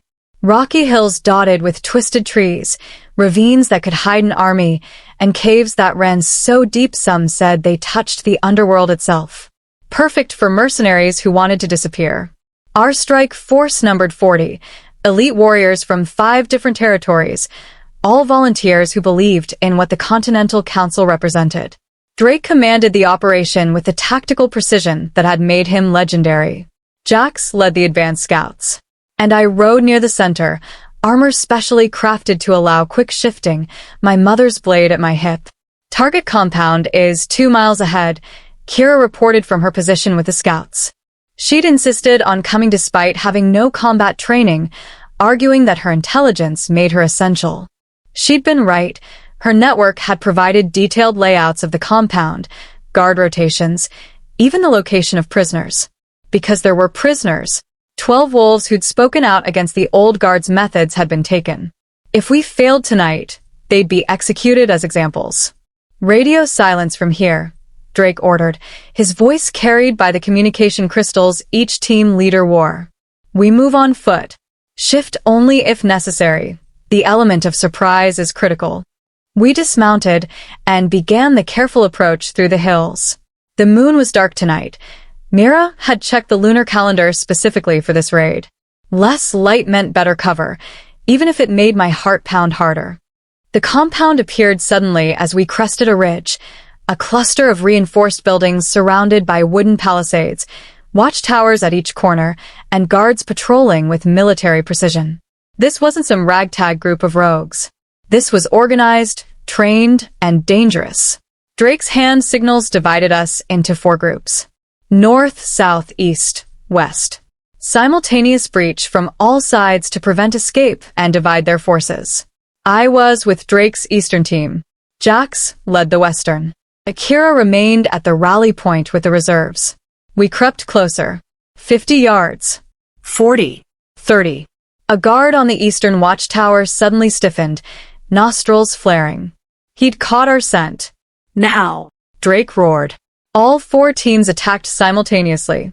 I shifted mid-run, my white wolf form exploding into existence as we crashed through the palisade. Guards scrambled to respond, but we'd caught them off balance. The element of surprise bought us precious seconds. Fire erupted from my jaws in controlled bursts, not to kill but to disorient and disable. The Starfire gift responded eagerly, thrilled to finally be used in actual combat rather than training. A massive brown wolf, one of the mercenaries, lunged at me. I sidestepped and raked my claws across his flank, drawing blood but not delivering a killing blow. We'd agreed to minimize casualties if possible. These wolves were criminals, but they deserved trial, not execution. Of course, they hadn't extended the same courtesy to the convoy guards. Prisoners are in the northern building, someone shouted through the communication network. I pivoted toward the north, Drake flanking me. Together we carved a path through the compound, our movements synchronized in the way only true mates could achieve. Where I attacked with fire, he countered with raw strength. Where he left openings, I covered them with flame barriers. We were devastated. The door to the prison building was reinforced iron, locked from the outside. Drake shifted to human form long enough to tear it off its hinges with a roar of pure alpha power that made even me flinch. Inside, 12 wolves huddled in cages. Starved, beaten, but alive. Continental Council. I called out, shifting to speak. We're here to extract you. Relief flooded their faces. Keys are with the commander. One prisoner gasped, pointing deeper into the building. Second floor through. An explosion rocked the compound. The western wall erupted in flames. Not my silver-white fire, but ordinary red and orange.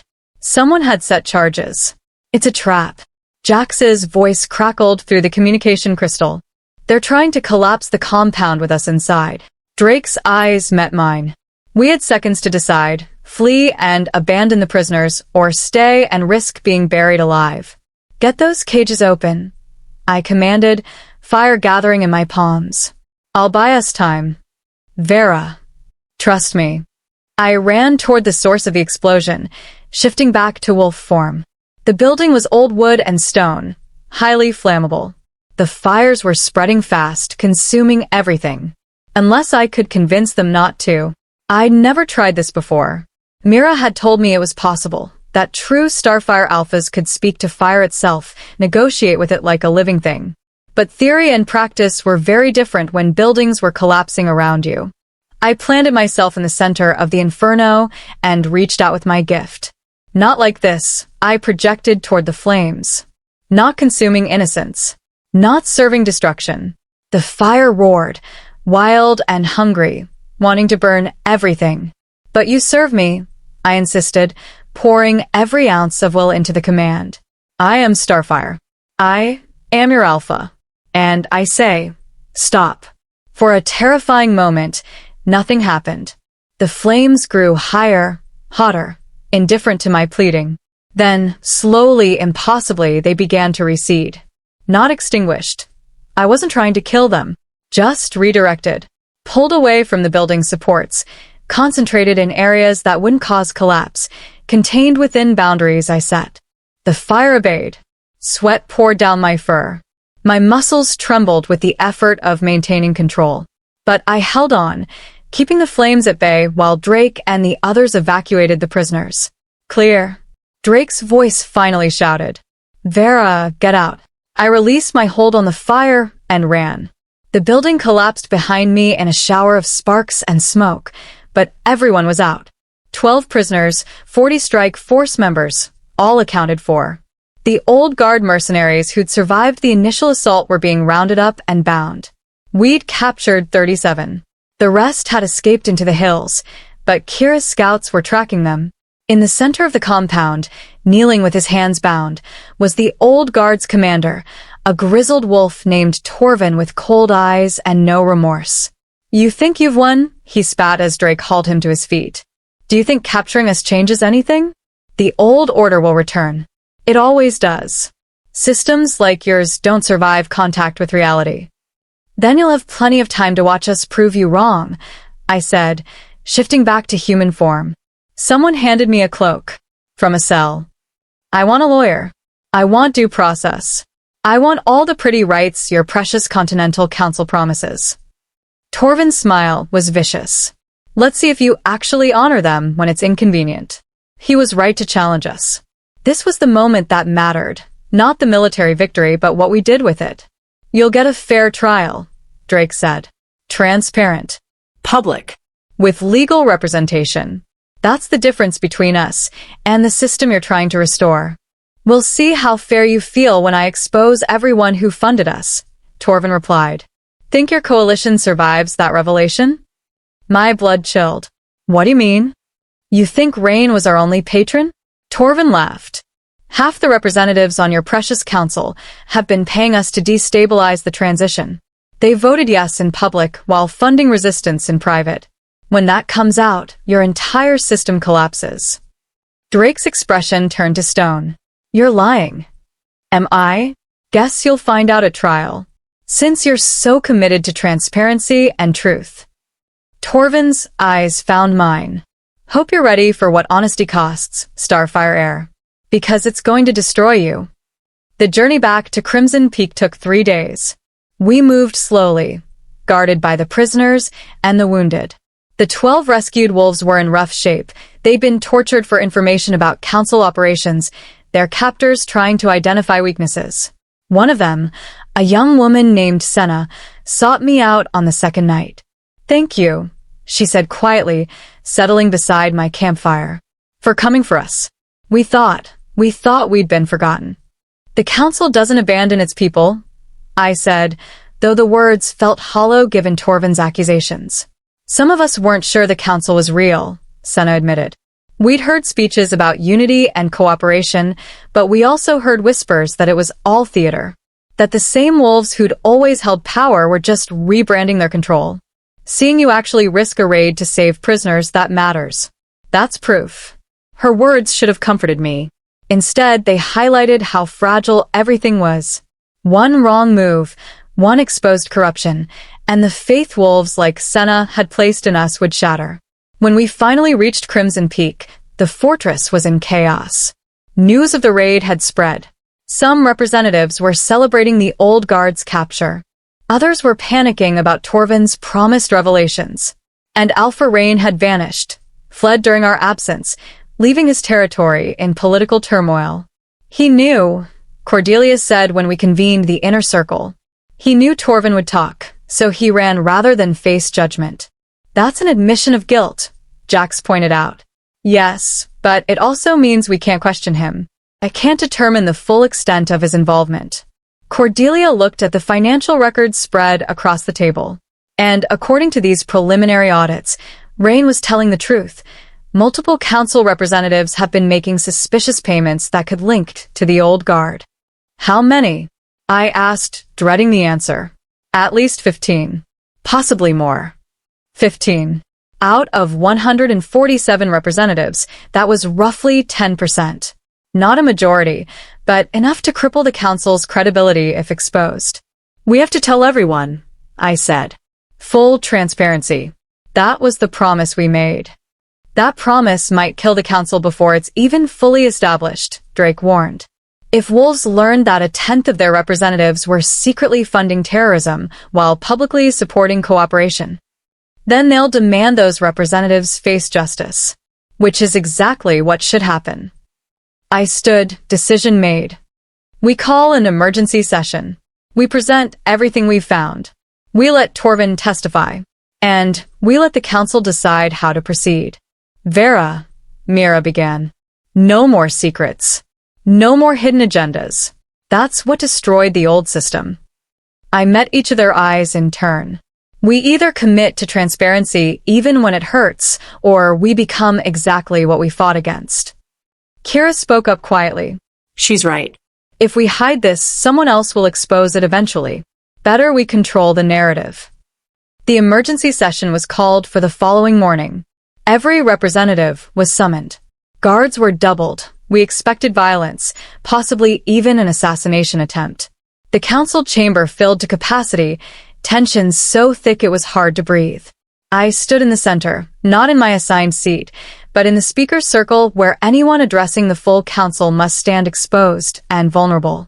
Representatives of the Continental Council. I began. 3 days ago, we conducted a raid on the Old Guard mercenary compound. We rescued 12 prisoners and captured 37 criminals, including their commander, Torvin Blackridge. Murmurs rippled through the chamber. During interrogation, Torvin made a serious accusation that multiple council representatives have been secretly funding the Old Guard while publicly supporting cooperation.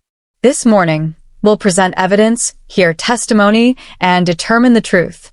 Whatever we discover, it will be made public. No cover-ups. No protecting the powerful. That's the standard we set today. I gestured, and guards brought Torvin forward. He was chained, but his expression remained defiant. Tell them what you told me, I commanded. Torvin smiled coldly. Happy to.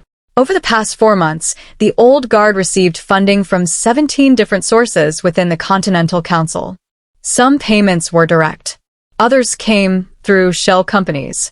But all had the same purpose: destabilize the transition, make cooperation look dangerous, and eventually force a return to the old territorial system. Names, Drake demanded. I'll provide names. Account numbers. Transaction records. Everything. Torvin's gaze swept the chamber. In exchange for immunity and exile rather than execution. The council erupted in shouting. He's a terrorist, someone yelled. He murdered 20 guards. We don't negotiate with criminals. I raised my hand in silence. When the chamber finally quieted, I spoke. Torvin Blackridge, you stand accused of murder, terrorism, and conspiracy.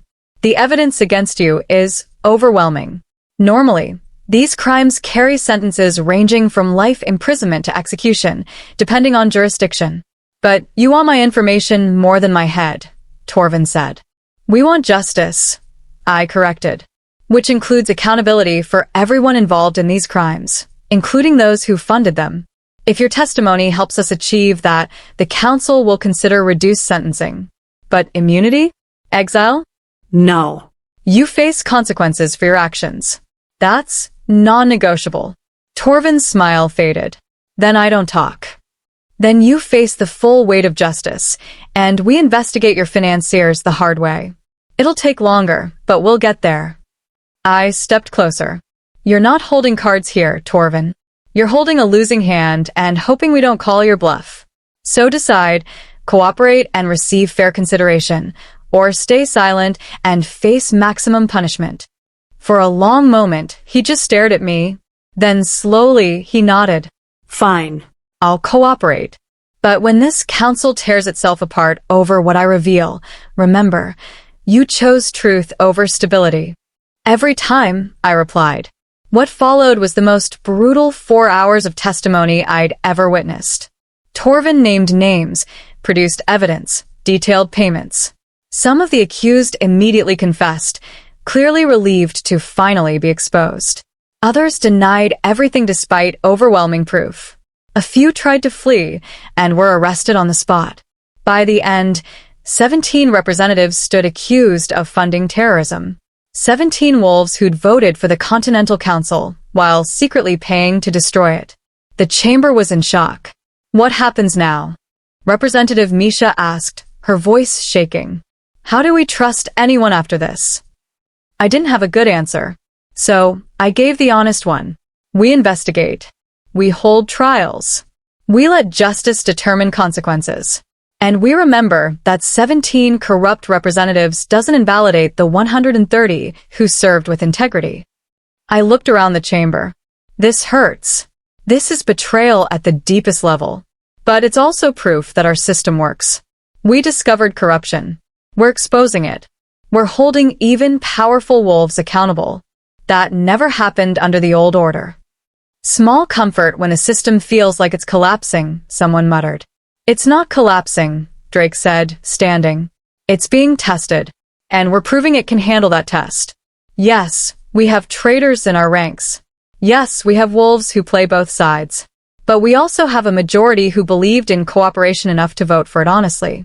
That's what we build on. The debate raged for another 2 hours before an exhausted consensus emerged. The 17 accused representatives would be suspended pending formal trials. Interim representatives would be appointed by their territories. And the Continental Council would continue operating because shutting down would be letting the terrorists win. It was messy, painful, far from ideal, but it was progress. That night, alone in my chambers, I finally let exhaustion claim me. Every muscle ached. My head pounded, and my heart felt bruised from witnessing so much betrayal. A knock interrupted my collapse. Drake entered, carrying 2 mugs of something that smelled like alcohol and mercy. Drink, he ordered, pressing one into my hands. I obeyed, and warmth spread through my chest. What is this? Something Mira makes for warriors after battle. Helps with the emotional aftermath. He settled beside me on the bed. You did well today. It doesn't feel like victory, because it wasn't. It was survival. He wrapped an arm around me. But sometimes survival is enough. We lived through the day. The council's still standing. And we proved that transparency doesn't destroy everything. It just hurts like hell. I leaned into him, drawing strength from his solid presence. Torvin was right about one thing. Truth has a cost. I'm starting to wonder if we can afford it. We can't afford not to pay it, Drake replied. Because the alternative is the old system, secrets and lies and blood, all covered up in the name of stability. I'd rather fight through painful honesty than drown in comfortable deception. When did you get so wise? Since I started sharing a bond with someone who refuses to compromise her principles even when it would be easier. He kissed the top of my head. You're changing me, Vera. Making me better than I was. You were already good. I was obedient. There's a difference. He pulled back to look at me. I followed the Council of Iron because I didn't know there was another option. You showed me there was. That's a gift I can never repay. We sat in comfortable silence, the weight of the day slowly lifting. Finally, I asked the question that had been haunting me. Do you think my mother would be proud of what we've built? Or would she be disappointed by how messy and imperfect it all is? Drake considered carefully. I think she'd be amazed you got this far. Proud that you didn't quit when things got hard. And probably amused that her vision is being realized by a daughter who spent 10 years voiceless and is now one of the loudest voices on the continent. Despite everything, I smiled. She had a sense of humor? According to Jax, a terrible one. She'd make awful puns during serious diplomatic meetings just to break tension. Drake's expression softened. You have more of her than you know, Vera. The stubbornness. Compassion. The absolute refusal to accept that cruelty is necessary. I hope she be proud, I whispered. Because some days, carrying her legacy feels like the only thing keeping me going. Then let that be enough. We fell asleep tangled together, the bond between us humming with shared exhaustion and shared purpose. Tomorrow will bring new challenges, new betrayals, new impossible choices. But tonight, we had this, each other, a system that was battered but standing, and proof that transparency, however painful, was worth fighting for. My mother had dreamed of unity, built on truth. I was living that dream, one brutal, honest day at a time. 6 months later, the Continental Council chamber had changed. New representatives filled seats where traitors once sat. The walls now bore murals depicting the founding gathering, a reminder of where we'd started. And most significantly, a permanent record crystal had been installed, documenting every session so that future generations could see exactly how decisions were made. Transparency enshrined in stone and magic. I stood at the speaker's circle, addressing the full council. The territorial reunification spell has degraded faster than projected. We now estimate 18 months before boundaries collapse entirely. The news should have caused panic. Instead, calm discussion followed. Because over 6 months, we'd built something remarkable, not perfect, but functional. The Continental Council had become real. Ironwood and Shadowfen have proposed a joint infrastructure project, Cordelia reported. Roads connecting our territories to ease trade and travel when borders disappear. Western Valley's drought has ended, Representative Misha added. We're already repaying the food aid we received. The cooperation worked exactly as designed. Report after report proving that wolves could cooperate. That unity wasn't a weakness. That my mother's vision had been possible all along. After the session, I walked the fortress walls with Drake, watching the sun set over territories that were slowly, painfully becoming one. Do you think we'll be ready? I asked. When the spell finally breaks and everything reunifies? No, Drake said honestly. We'll probably scramble and panic and make 100 mistakes. But we'll face it together. That's the difference. Jax joined us, Kira at his side. The two had grown close over months of working together, her gathering intelligence, him delivering it to resistant territories. Romance hadn't bloomed yet, but I saw the potential. The trials concluded, Jax reported. All 17 traitors sentenced. Some to prison, others to exile, all stripped of representative status. How do you feel? Kira asked me. I considered it. Sad. Angry.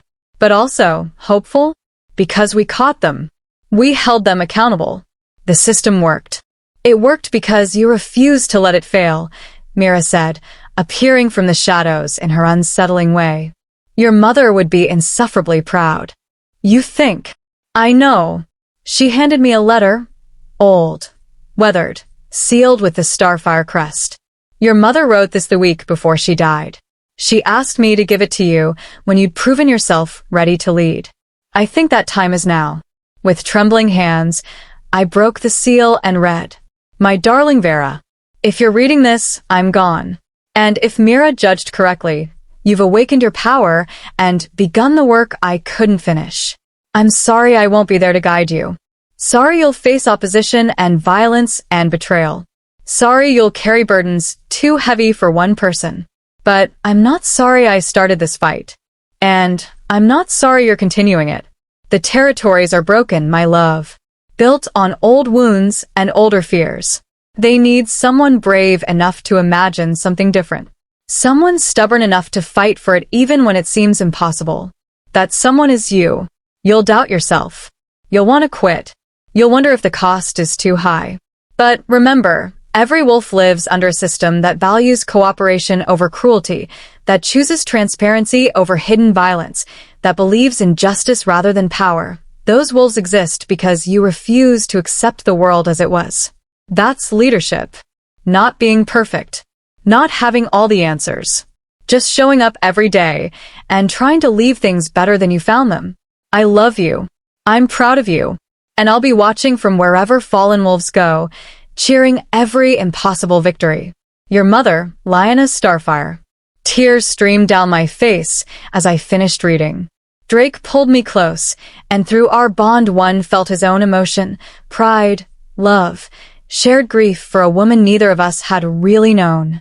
She knew, I whispered. She knew I'd have to finish this. And she trusted you to succeed, Mira said softly. That trust was well placed. I looked out over the territories, still technically separate, but already blurring together. Wolves from different packs trading freely. Representatives debating policy instead of declaring war. A system that was messy and imperfect but trying. Always trying. What happens now? Kira asked. I smiled through my tears. Now we keep building. Keep fixing. Keep proving that cooperation is possible. Until the territories reunify not because magic forces them to, but because we've already united ourselves. That's going to take years, Jax pointed out. Good thing I'm stubborn. Drake laughed. That's the understatement of the century. As the sun finally set, painting the sky in shades of fire and hope, I realized something profound. I'd spent 10 years silent, powerless, invisible. Now I was voice, flame, and vision.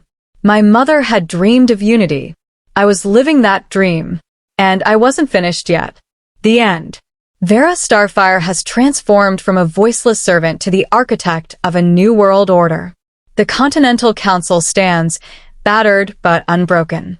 The territories move toward inevitable reunification. And one wolf who was told she was nothing has proven she is everything.